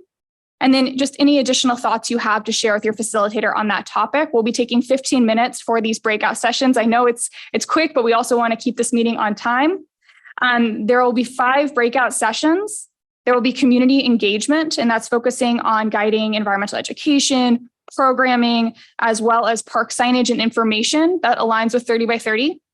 We'll also have employee engagement, and this is how we can support our employees at the Park District engaging on 30 by 30 through trainings, mini grant program, which you've likely heard an update in previous years on, and other ways. We'll have our finance and advocacy breakout, which aligns closely with Katie Hornbeck's presentation, where we'll talk about priorities and ways to accelerate 30 by 30 through funding and policy change. The sustainable operations, restorations, and climate resiliency, that's the big bite one. That's one that we're starting all together, but it might end up breaking out. But this is looking at how we are operating or managing our parks, how we're guiding our stewardship efforts, and really how we're doing that on the ground work. And then the last but not least is conservation strategies. And this is the planning, the visioning. This is doing different mapping projects and really understanding what's out there on our lands and how we can support the goals of 30 by 30. And so for these 5, we have some facilitators from staff. So the first breakout for community engagement, we're going to have it right at this table by our clerk, Yuli Padmore, and that's community engagement, and it's going to be facilitated by Ashley Grenier. Our next group, we're going to have you all up at the dais, and it's our employee engagement breakout session, which is going to be facilitated by Claire Griffin. Our finance and advocacy is going to continue rotating down the table over by Chief of Government Affairs, Eric Fueller, who himself and then Katie Hornbeck will be facilitating that conversation. Next up for sustainable operations, restorations, climate resiliency, it'll be at the table where Irene is sitting, and that'll be facilitated by Matt Grawl and Lisa Gorgian. And then conservation strategies will be right up here at our last table spot, and Deb Spalding and myself will be facilitating that. And so folks want to take a moment to stand up and stretch. Our facilitators will go to their spots with some signs to help guide you, and we'll start the conversations. These will be for 15 minutes. I'll let folks know when the 15 minutes are up. And at that point, we're going to transition to putting some feedback up on these boards, as well as just winding down your conversations. And then we'll do a report back at the end. Lisa, Yes. point of clarification, are PAC members able to go to more than one section? Yeah, the facilitators will be taking the questions in orders just so there's some predictability about it, but you're absolutely welcome to shift around the room.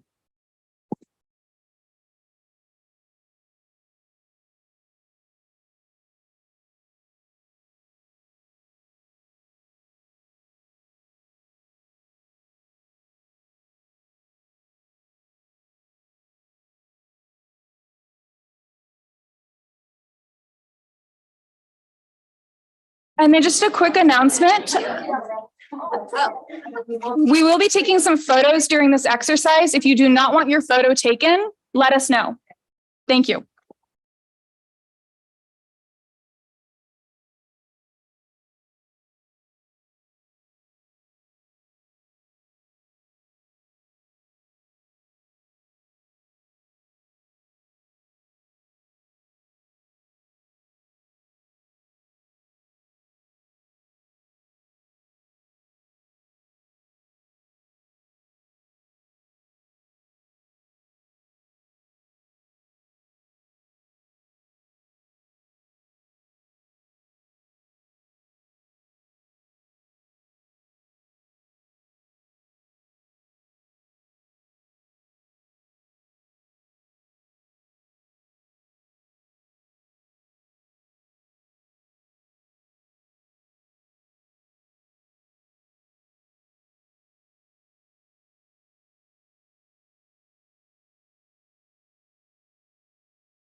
This is Lewis and Clark Trail.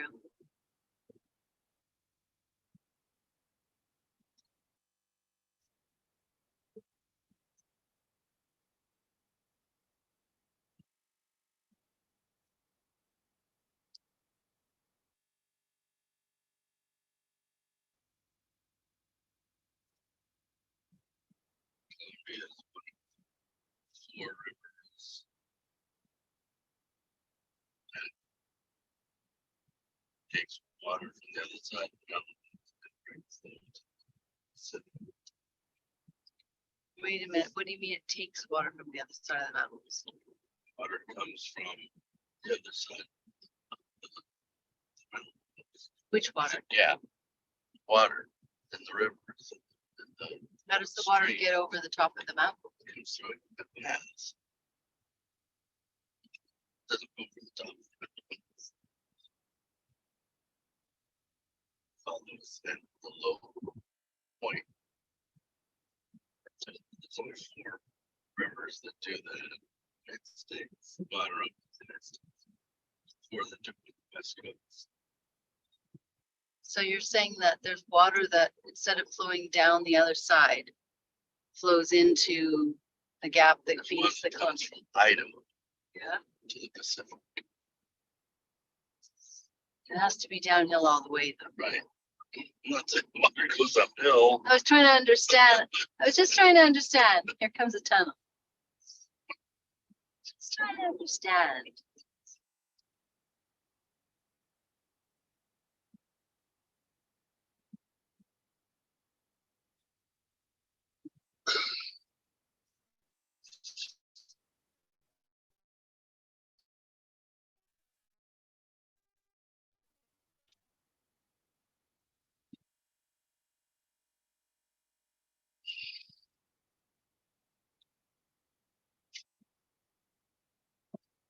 And does the Columbia River go all the way to the Mississippi?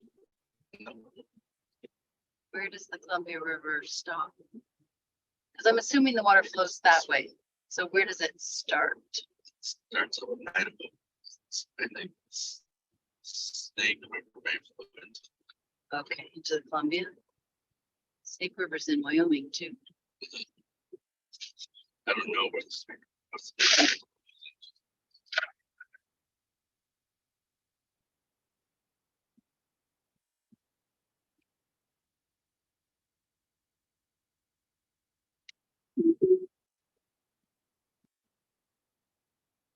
Pretty on here. But that river is massive. You can imagine the explorers when they came upon that river.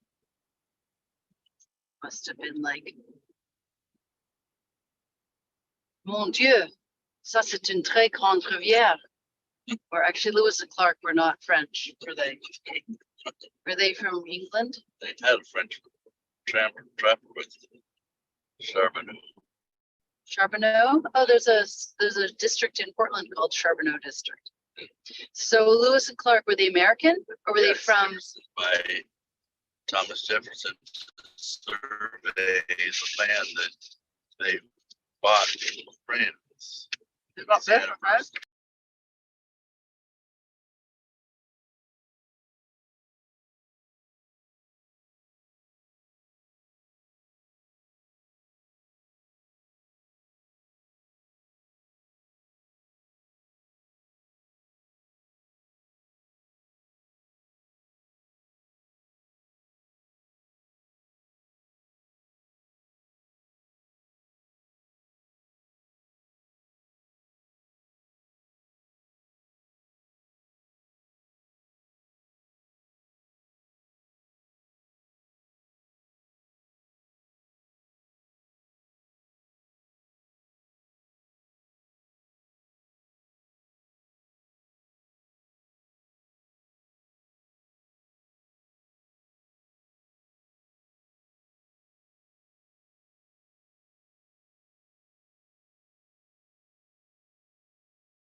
All right, if I could have everyone's attention really quickly, we are going to start transitioning to answering these questions up on the whiteboard. Please conclude the conversation you're having and then slowly make your way over.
Okay, please continue to add to the board. And I'm just giving a quick 5-minute heads up. And then once you've answered the questions that you wanted to answer, if you could find your way back to your seat, that'd be great.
If I could ask.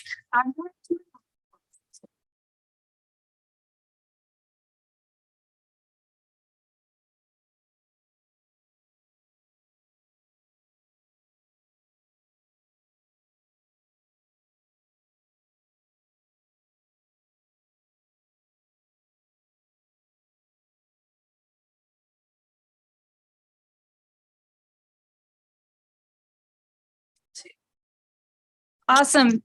Thank you all for your engagement and participation. Just so that we can make sure we're sort of all on the same page and share with the public and others what we heard in the breakout sessions. We're going to have the staff facilitator come up to the mic and share about 2 or 3 minutes back about what they heard. And then if the PAC has any comments or questions at the end or any additions, we'd love to hear it. So we're just going to go in order of as it is in the staff packet. PAC packet. So we'll go ahead and start with community engagement, which I believe is Ashley Grenier.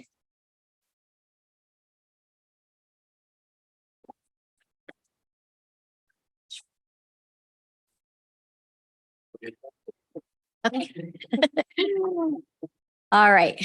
So we talked about community engagement, environmental education programming, park signage in alignment with 30 by 30 goals, and sort of talked about, 30 by 30 as a whole. So things that might not necessarily say 30 by 30, but things that we're doing really well with: climate change education, conservation education, biodiversity education. So what examples of successful work to date were brought up was out at the Big Break Visitor Center at the Delta Discovery Experience, which is the big map that's on the ground out there by the water, the visitor center exhibits, as well as the virtual tours that were made during the pandemic. The Del Val Visitor Center has a balancing act exhibit that talks about managing the water and how that's going to become more challenging as the climate changes. Mentioned that 30 by 30 is on our website, and it's also been, some of the subject matter has been highlighted in our Regional in Nature newspaper. For example, how to be resilient towards wildfires was an example used in our newspaper. So how we can improve, we're talking about signs too, and how, sometimes folks aren't always reading signs. So maybe adding QR codes in places where they're accessible, because everybody has a phone.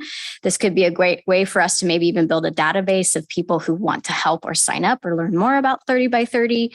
We're curious if there's more ways for us to be tabling at community events, trailheads, or even if there's future ballot measures that come into play. How can we be more visible at tabling at other community events across the district?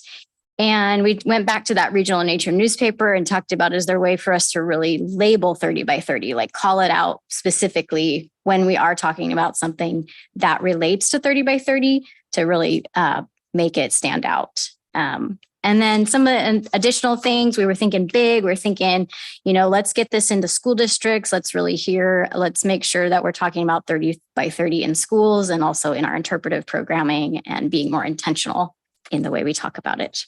I think that's good.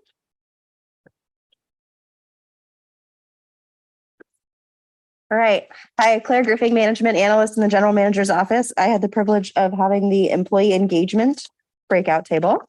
And just a quick conversation about our previous work that's been successful. We had an employee engagement event last October, like Lisa mentioned.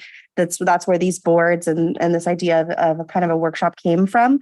And from that event, we received a lot of great feedback from staff. And our plan is to create staff-led committees on the topics that you have here, that are breakout group topics, to discuss and prioritize that feedback and find ways to accelerate the work that the Park District is doing related to 30 by 30. So the conversation this breakout table had was related to the creation of these committees and how do we engage staff in a really meaningful way. And some great suggestions were made regarding that staff engagement.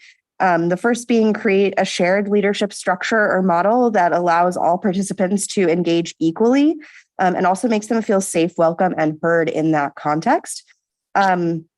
Also, find ways to incentivize and reward staff for volunteering their time for this work. We're asking folks to take out time volunteering to help engage in this 30 by 30 effort throughout the district. It's super valuable to have staff from across the district, divisions in various roles engaging in this. And so we need to find ways to really reward them for that work.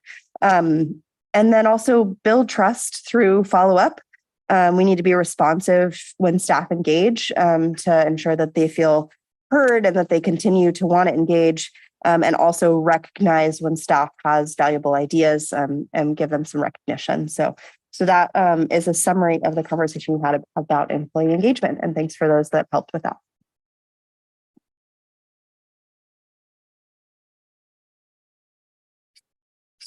So Katie and I were funding and advocacy. And I'll just start with the first one and then hand it over to Katie. The first reference was to the Point Melati Trail and how unique of a partnership that was between ourselves and the city. We actually got the work done, but we're partners with the city. And then also the fact that Chevron dedicated an easement for us to actually do the trail. So it was a multi-layered partnership that was a success. I'll just tag onto that real quick. So Park District received a little over $3 million in grants for that project, and City of Richmond received equally that amount. And we have entered into a cooperative agreement to get that project done. Area of focus where we can improve. So the land that we acquire, there's a bit of lag time between when we acquire it to when it's open to the public, and there could be some work done at the Park District to close that window so it's opening more quickly for the public to access. And then the last point, additional thoughts was that there are opportunities for grants knowledge to be shared with other agencies on, process or suggestions. So smaller agencies or nonprofits could also be acquiring or going after grants as well. And then just two last things. Another success was the acquisition of Finley of Ranch Road, that property, which was a very long time in the works, and also included partnerships such as Save Mount Diablo, and then our very funding partners, the Coastal Conservancy. So that was another example of success. And then the last thing I just wanted to report back on, because we were asked, is there really that much more money in our breakout group? And I guess the way I would answer that is the money ebbs and flows. It definitely, there are days when it's like last year where we had a huge budget surplus. This year we're being told we have a deficit, although is that a deficit from the surplus that we just had?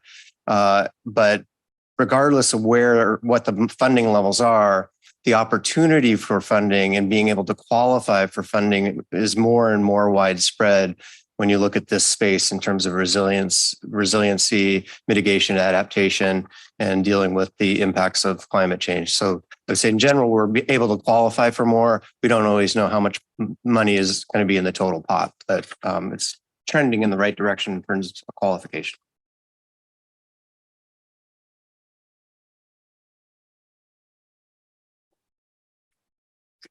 Hey, so hi again. I'm Matt Grawl, the district's chief of stewardship, and I was joined with by Lisa Gorgon, our AGM of operations, and our group was sustainable operations, restoration, and climate resiliency. And so in the first question was, what are examples of successful work to date by the Park District? And several examples were brought up as far as Dotson Family Marsh, and that restoration really took into account sea level rise and plan for future conditions. And so it'll be successful as sea levels rise. And then several other small projects we've done similar were pointed out: Encinal Dune restoration, Albany Beach. Were also two successful projects that involve some of these elements to make it more resilient to climate change and sea level rise. We also talked about a Point Pinole project where we've put in oyster reefs and eelgrass beds as a demonstration project to really look and see how those projects and how that those elements will respond to climate change to help inform future designs for future projects. And we also talked about the carbonator at Anthony Chabot, where we're using that to process trees we have to remove to reduce wildfire risk. So in that, it's a much more energy efficient way of processing the material and putting it back to a good use rather than trucking it to a landfill. So those are some examples of successful projects in this area. Lisa, did you have anything to add? Yeah, and I think just the district, the recognition that the district is really looking to green our fleet and really looking at opportunities to reduce drive times and the carbon impact of that.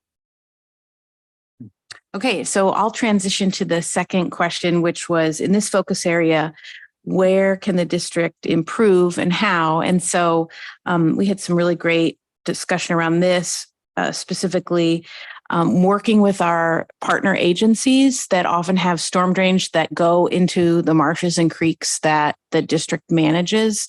And so it's one thing to work on restoration projects, but if you're constantly getting debris and different pollution coming into those areas, that's really where we need to focus some more attention. So that was a great area that was suggested. And then partnering with those agencies when to work on restoration. We also had discussion around really having more look ahead foresight with the Bay Trail and the effects of climate change on that. So whether that's working with long-term acquisition strategies for managed retreat, or also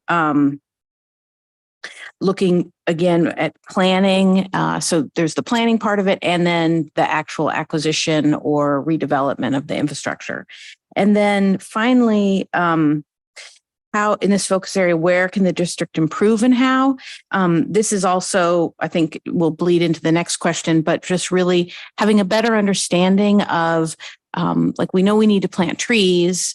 We're getting rid of a lot of trees, but we know there's areas where we want to plant more of the native oaks or trees, but really understanding where those would go. And so really having a better inventory of what is our, I think, Director San Wong said, or Neil said, what is our current greenhouse sequestration inventory, carbon inventory? So really getting more inventory of what's actually out there, what are lands doing right now, and then where can we leverage those lands, or where are they maybe not performing, and then focusing energy there. So.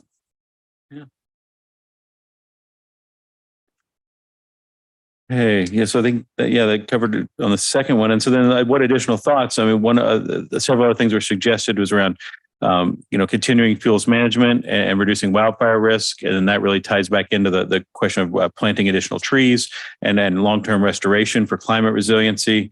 We also talked about how to optimize some of the carbon sequestration. So as Lisa talked about, needing more of the information and studies to understand where we can best sequester carbon. How do we leverage that into doing future projects and restoration to manage our lands, to make them resilient, and to also get the most ability to sequester carbon?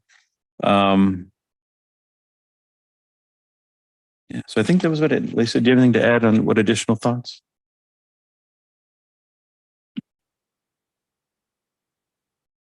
Oh, one thing, I think the one other thing we talked about, and this was kind of a trifecta of all the questions, is we talked about some of the smaller projects that we are doing. So like the eelgrass studies and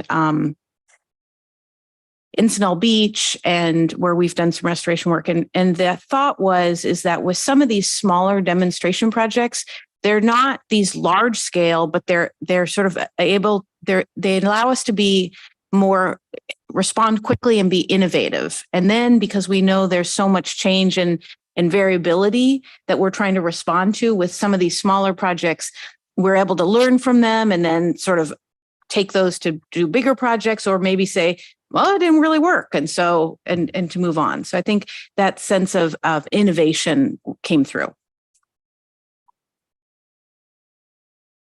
Great. And then our last breakout session was conservation strategies. So Lisa Baldinger, Legislative and Policy Management Analyst, and I was joined with Assistant Finance Officer Deb Spalding for this conversation. Our sort of conversation was a little bit fluid across the questions. We talked about success and the example of the long game film, which featured Bob Doyle and his time here as land acquisition manager, and really kind of leveraging sort of the essence of that film and that conservation vision.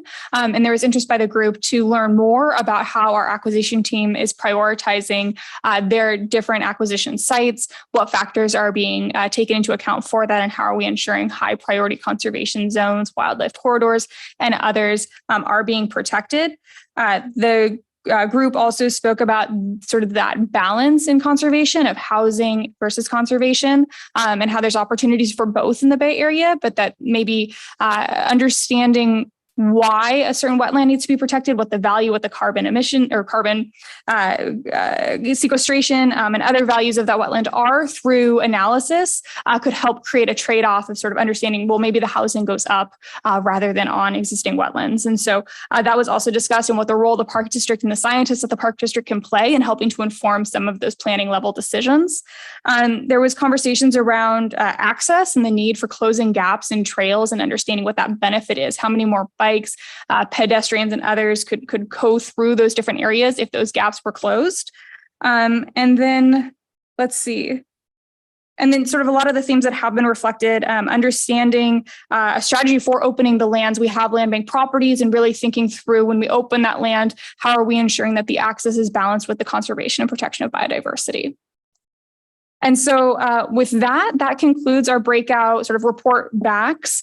Just so you know where these answers on the side are going to go, we'll be collecting them all. We'll reflect them in the minutes so you can see your feedback captured. And then all of the information that was discussed today, all of your feedback in the breakout sessions, as well as on these boards, is going to be going to the 30 by 30 staff leadership working group. We currently have over 70 comments from our colleagues at a staff level on 30 by 30. We'll be integrating in your feedback, your community feedback into our analysis that's going to be going to future staff working groups to help implement goals, visions, and interests. So with that, I'll pass it back to the chair. Thank you very much. And I don't know about everybody else, but I really enjoyed the opportunity to get up and use my brain for what it's worth after 5 o'clock and discuss these topics. So thank you very much. This was really well orchestrated and organized. So our final public presentation item tonight, we're going to receive an update on the informational annual comprehensive financial report. And so there's an update on that. And I did want to share, as the presentation is getting prepared, that the executive committee did meet. And so that includes member Henry, myself, and Vice Chair Tsutsui. So we did review this in advance as well and ask some questions. So those will be incorporated into the presentation that we received this evening. Yes.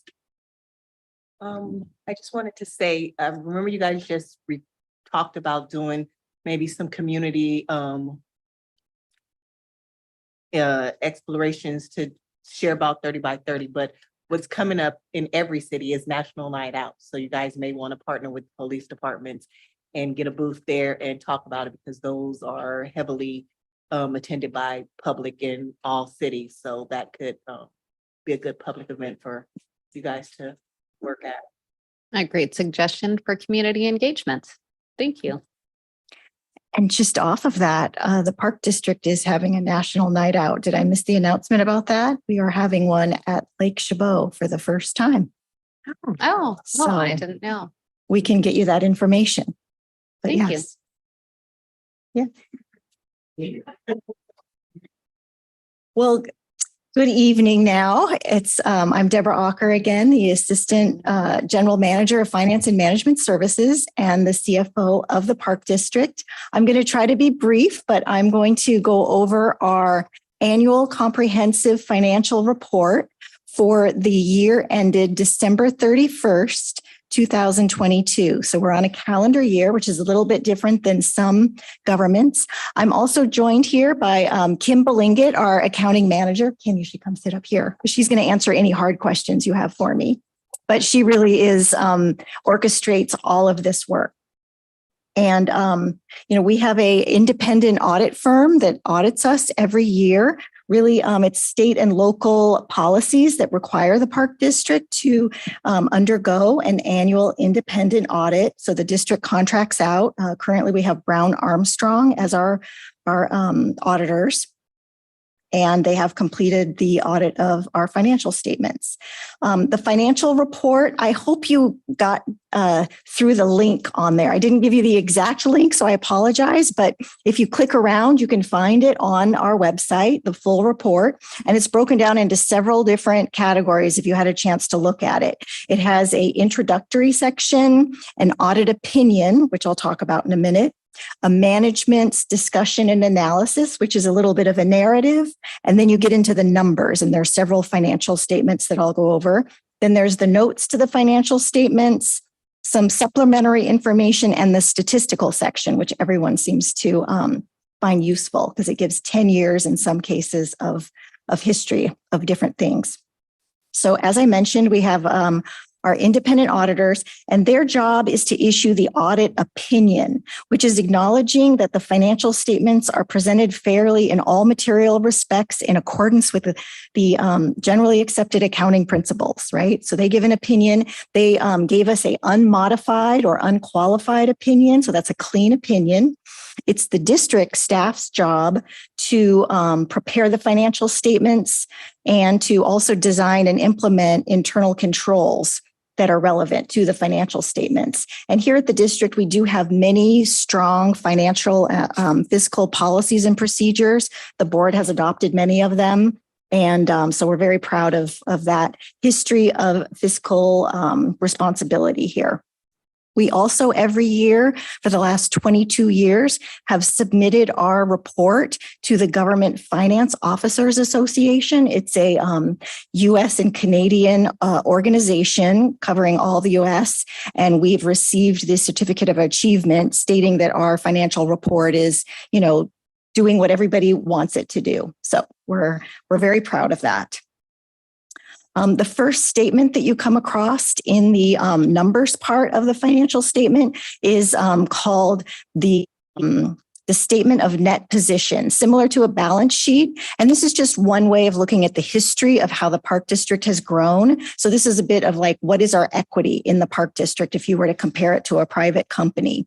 And we've grown by overall district-wide by 56.8 million in this last calendar year. I put that second line on there, which says net investment in capital assets, just to let you know that the majority of our net position is really in capital assets. So 72% of our total, net position, or what we used to maybe call fund balance, is included in our capital assets. And that is because as we, receive these grants and receive property tax, we are reinvesting it into land, into developments, into things like that, into major assets. So in the prior year, the year before, we grew by about $51 million in net assets. Again, the majority of that being in capital. Oops. So another way to look at these net assets is just to compare to the prior year. And so here, just a couple of highlights. When you look at current assets, the majority of that is our cash and investment portfolio, and restricted cash grew a little bit from last year, mainly because we issued a new tranche of measured WW bonds. We issued $60 million of WW bonds. So that's going to be some of the variances in all of these different charts. Funny enough. Also, it increased our long-term liabilities because when you issue debt, you get the money up front in order to spend on capital projects, but then you also have a long-term liability. And so the long-term liabilities there increased because of that bond issuance. Also because we implemented a new GASB, a Governmental Accounting Standards Board statement, and it was about capital leases. We, in the past, had not recorded capital leases as a long-term liability, but there's a new ruling out there. So we had about an additional almost $4 million in capital leases. So that was part of the increase in long-term liabilities. But certainly pension liabilities is one of the biggest chunks besides our debt. And I have a few slides at the end where I'll talk about our pension obligations. But you'll hear in a couple of slides that last year, our pensions, they benefited from the market value of assets. So there's a few things in here where I'm going to tell you. Last year, the assets in the pension funds were very high, and so we had a reduced liability. This year, the market swung back to normal, and so it shows a big swing. But I'll show you in another slide that we're still on track, even though it looks like a big change from the prior year. And then when you do break down your net position, you have, as I mentioned, the capital assets, restricted assets, and unrestricted. And overall, our unrestricted kind of was either constrained or moved to one of the other categories.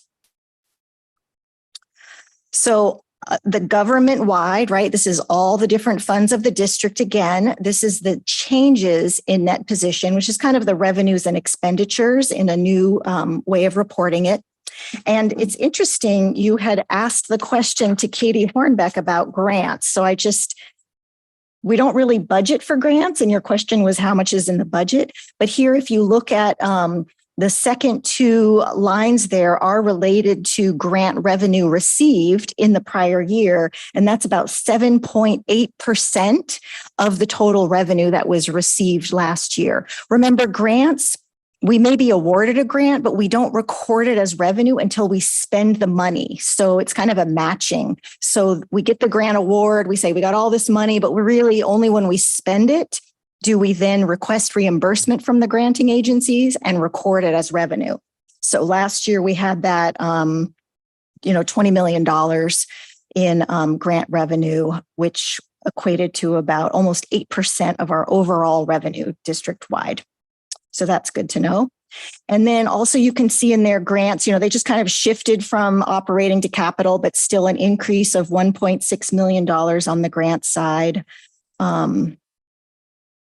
The thing I talked to you about is the investment portfolio to the district. We do have to mark to market at the end of every year. So at December 31st, depending on what the market is doing, we're not in the stock market. We're in different, more secure investments that are approved by the government code, but still the market was low on December 31st. So we actually had to record a over $7 million unrealized loss on our investments. So that made us go, it makes us look a little bit negative at that point in time. However, we have been, recovering and earning interest, and the market shifts back and forth throughout the year. I think for the first quarter, we posted $1.5 million in interest revenue. So we're not in a loss position right now. Okay, so government-wide, if you're to look at that report, it shows government-wide, which is on an accrual basis. They're trying to compare to other private agencies that put in all of the assets and all of the long-term liabilities. But in government, we're kind of used to looking at numbers at the governmental viewpoint, which is, you have a general fund, you have special revenue funds, debt service funds, capital project funds, and those we use a modified accrual basis. So we don't include all those long-term liabilities all the time. So they have in the report statements that are the governmental funds, balance sheet, and income statement. Not really that different, except for it doesn't have all those capital assets. It doesn't have, some of the accruals and the long-term liabilities. But it does show, more on a cash basis of what the activities throughout the year were. And so, again, mainly this is the increase in assets is related to restricted cash on the asset side.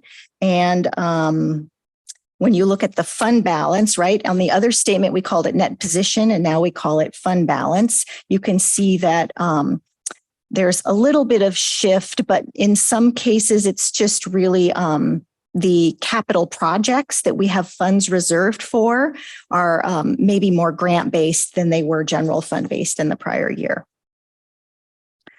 And here is a little bit of a revenues and expenditures of the governmental funds. And so this really is kind of what you're used to looking at, where you see property taxes. This is district-wide, so it includes our general property taxes and our debt levy. So you can see there's a 15% change from the prior year. Our general property tax grew 9%.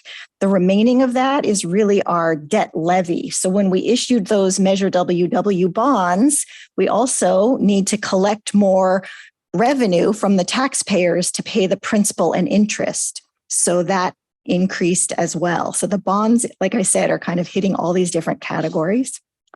Let's see, we're happy to see that charges for services, which is kind of our park fees, have gone back up to normal. So even last year, we were still kind of feeling the effect of COVID, where we weren't back to normal completely with our concessionaires. We're back to about a $10 million revenue stream, which is what it was before COVID on charges for services.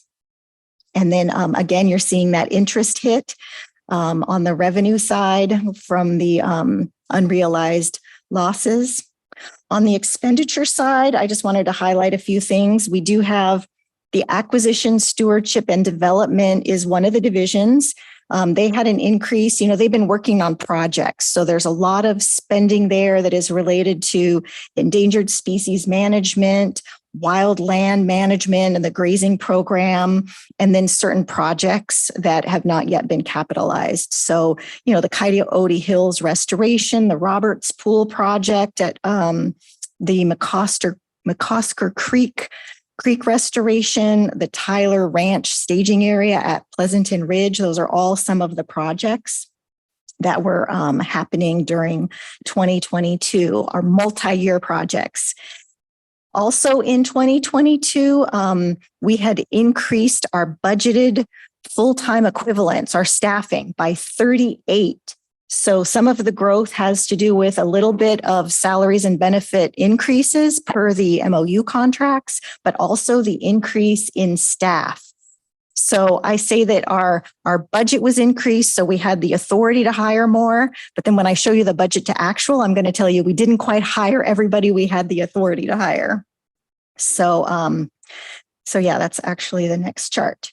So this is my last chart. My last big chart is the general fund, right? So now we've drilled down from governmental funds to just the general fund. The general fund is the major operating fund of the district.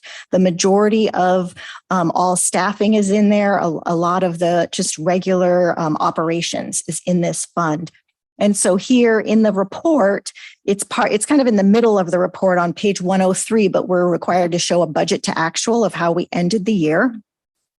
And here you can see on the revenue side, again, there is, some growth on the property tax side. We don't ever want to get in the negative there. That's our major revenue source. So we did very well on property tax in the general fund.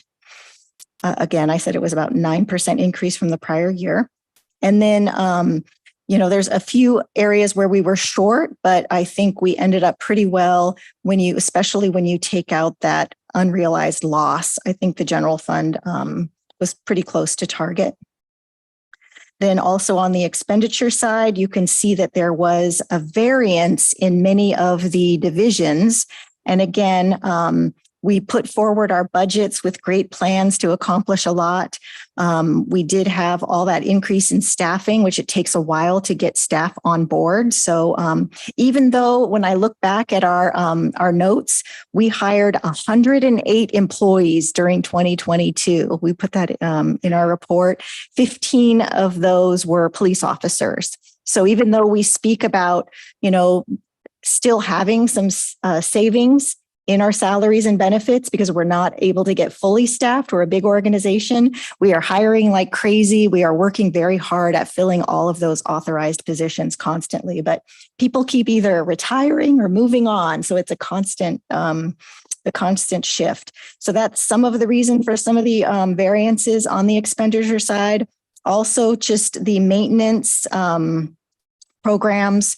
There's just a lot of permitting and things like that. So sometimes we budget for more on the maintenance side than we have. Vehicles also, we have many vehicles here at the district, and we've put forward in the budget to make sure that we have our replacements and our new additions in there. But there's been quite a long term, what do you call it, where the ships are not bringing the cars to us, yes, that's what it is. Supply chain issues. And we're behind by over a year in receiving vehicles that we've ordered. So we don't show the cost until we actually receive delivery of it. So those are some of the variances on the operations side as well. So as you look at the end, sometimes we like to look at how we're doing by the end of year fund balance. And our fund balance is broken down into many categories. Some of them are non-spendable, restricted, committed by the board. And then we come up with our fund balance that is available, which is what we call unassigned. So in the report, in the footnotes, it does show that 78 million of this $160 million fund balance is in the category of unassigned. And that means it's really available for meeting the needs of the district. So we have many unfunded deferred maintenance needs. We have long-term liabilities that I'll talk about in the pension slides next, and then just addressing a lot of these climate change issues that you just spoke about and the overall growth of the district. So those will go to help support all of those things. And we do have a general fund reserve policy that does suggest and recommend that we have 32% of our budgeted revenue in reserve, that we keep it in that category. And that would be $64.5 million. And so we have 78 available. So we're in good shape to have, funding for these unfunded needs, including, as I mentioned, some of our long-term liabilities. The bonds are actually covered by when the voters approved Measure WW and Measure AA, they approved a funding source with it. So we are allowed to levy a tax that will pay for the principal and interest. So that doesn't, that's not a long-term liability that is unfunded, that is funded. And we're required by the bond covenants to cover that. But our pensions are paid for by the general fund, by general revenues. And so that is something we keep a close eye on. And as I mentioned, there was a swing because last year we had a decrease of 81 million in our liabilities. And it was really because those pension assets were valued at the market value so high at last year's December 31st. So now on this chart, you can see that our pension liabilities swung the opposite direction, $85 million increase, but that's really just getting us back almost to where we were. So in 2020 at this, on this slide, it showed a pension liability of $138 million. And now we're at $142 million. So I think we're in pretty good shape. Here's a chart that really shows you the picture of that. You can see that spike that we were. In some cases, it was not even called a liability anymore. It's called an asset, which means the value of the investments that are put aside were greater than the long-term liability. But we knew that was just a snapshot in time, and now it's kind of come back to the norm. So we are in my view, and when we do speak to the actuaries that we have had and currently have that do work in many different governmental agencies, the Park District is in fairly good shape, much better than some smaller governments. We provide a defined benefit plan for our employees, and CalPERS is the biggest chunk. We're about 75% funded in those categories for the general employees and the safety employees. And then in our closed plan, which is the old retirement plan before the district joined CalPERS, we're about 95% funded, which is where we want to be because it's a closed plan and there's one active employee left. So we want to make sure we have funding for all those retirees. So that's kind of where we are in our liabilities. So that is what I had for you today. Today, this is an information item, but it is requested that you ask me any questions you'd like. I'd like to answer any questions and that you just recommend acceptance of this or accept this report. And the board will receive this report at their next board meeting. It actually goes to the Finance Committee on Wednesday, and then it'll go to the Board of Directors at their next meeting, which is July 18th. And with that, the auditors have also provided a couple of other reports. There's one called a communication with the governing body, where they get to share if there were any issues during the audits, if there were any disagreements, if there were any audit adjustments. And that letter will be part of the board packet, and there were none. So I was very happy about that. We have a very clean opinion, no management letter comments. And then we also have a compliance audit. We call this single audit, which looks at our grants and our overall internal controls. And that also had no question costs and no findings. So I was very pleased with that. Well, thank you for your presentation and congratulations on not having any findings. And I want to open it up to, yes, go ahead, Deb.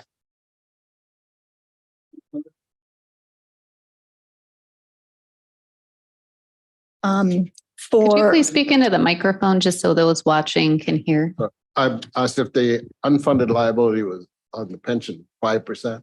So for the closed plan, it's about 5%, and then it's closer to 25% overall for the whole rest of the CalPERS pension liability.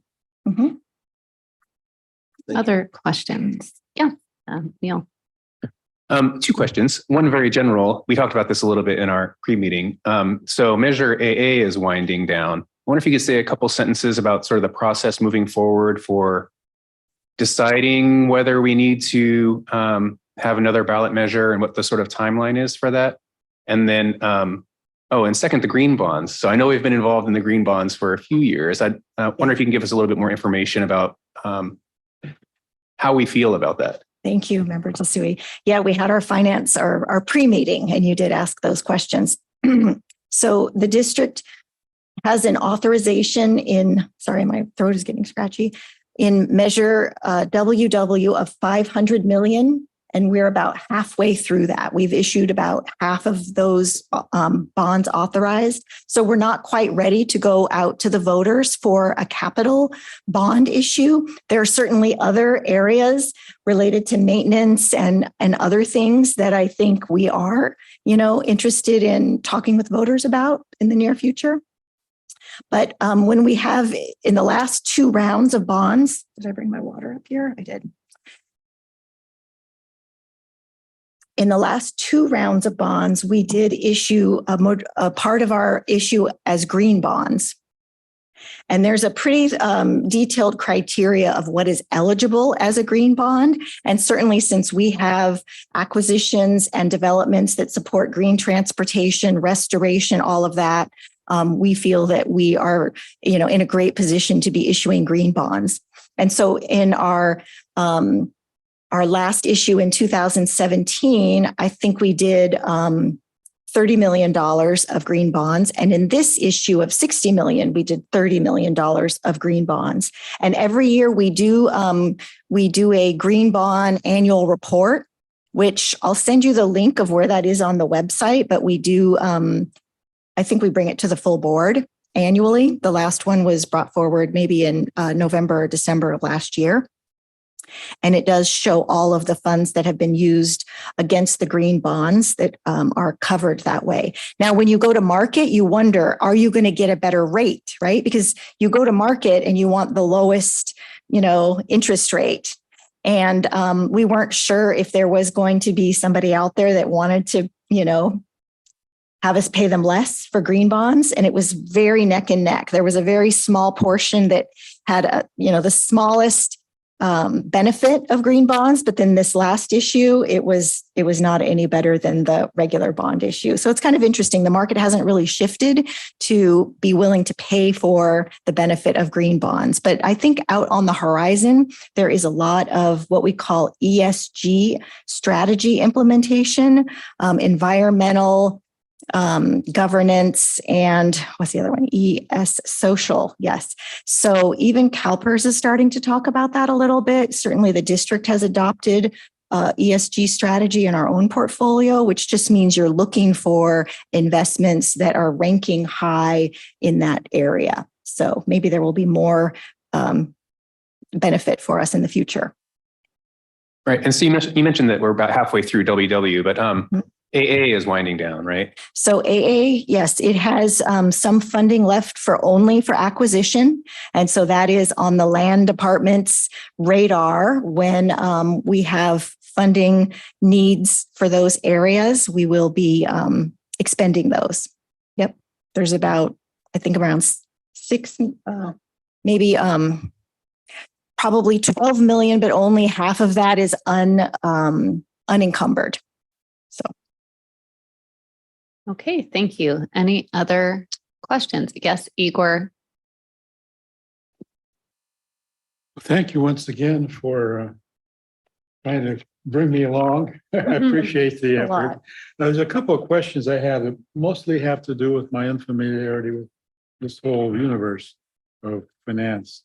On one of these pages, we talked about comparing the monies for projects and the money for debt service. Maybe you covered it, but I might have slipped past me. What does the debt service relate to?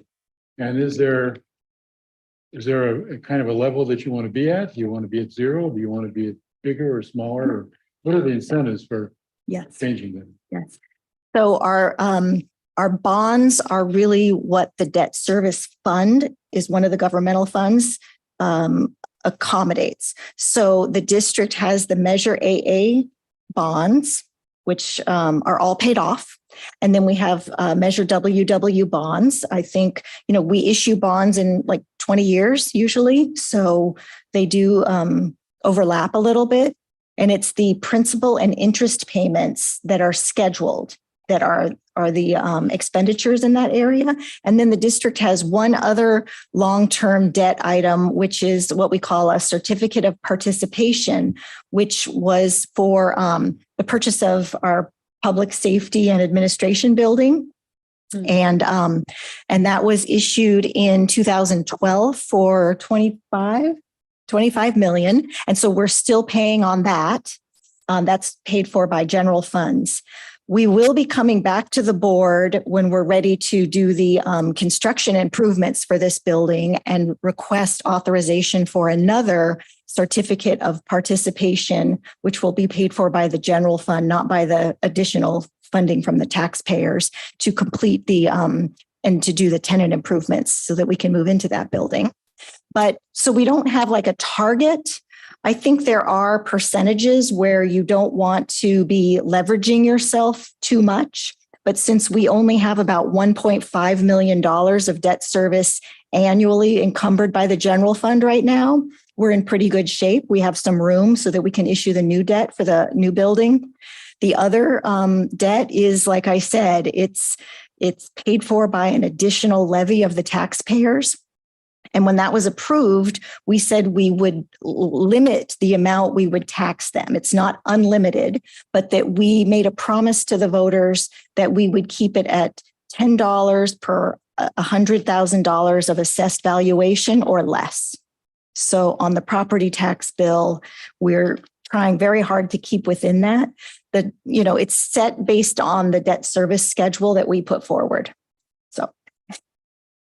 Okay. I think I'm starting to get a glimmer of an idea. And then you mentioned the capital fund. That's where a lot of those funds that Katie Hornbeck, our grants manager, was talking about. A lot of the capital projects and long-term programs like our pavement program and other types of maintenance for our facilities, major maintenance programs are put into those capital funds. And so they are funded by grants, by general fund monies that are set aside in accordance with our policy for deferred maintenance of our facilities.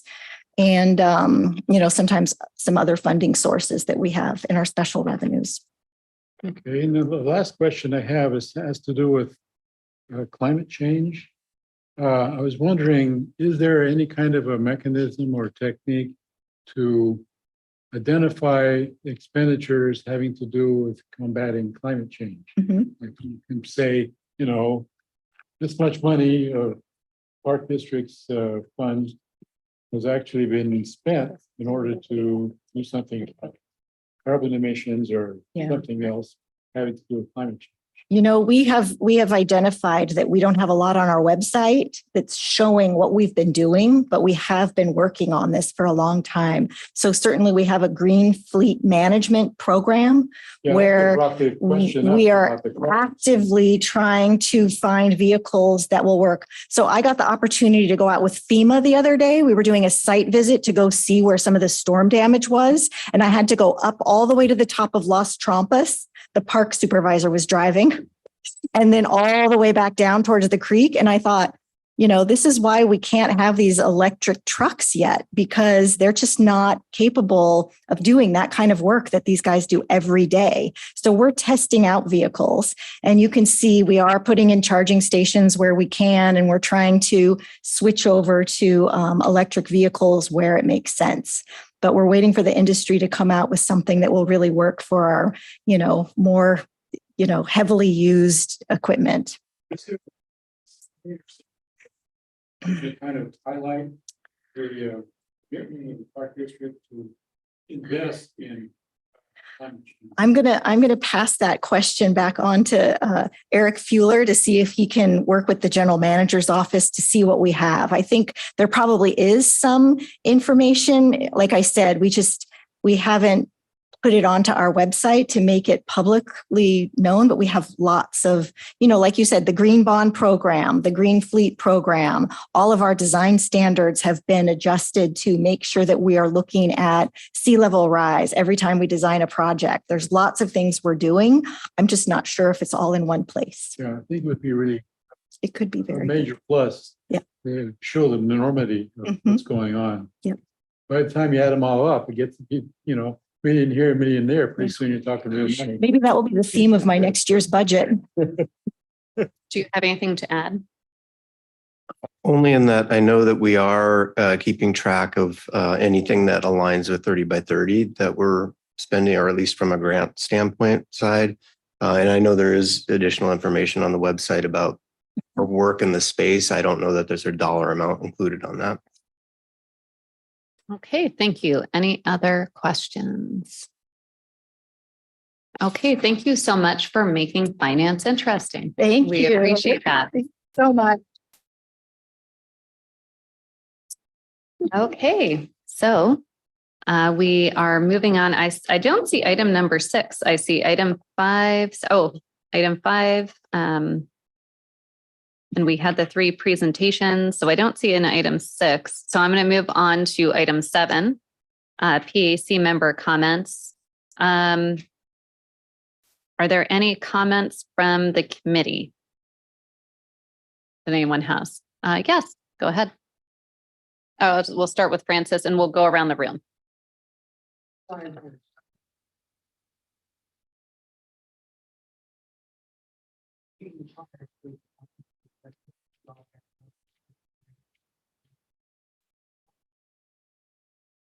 Oh, that's great.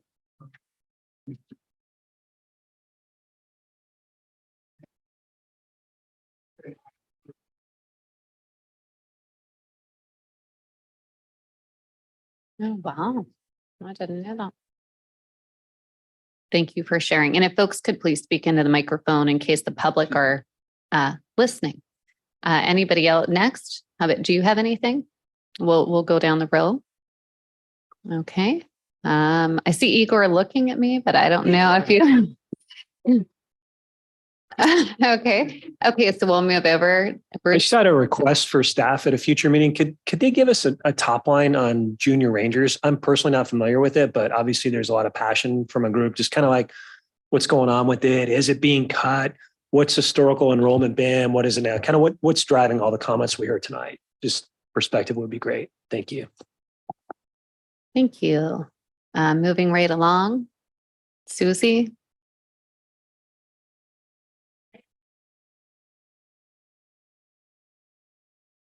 Good. Nice. Okay.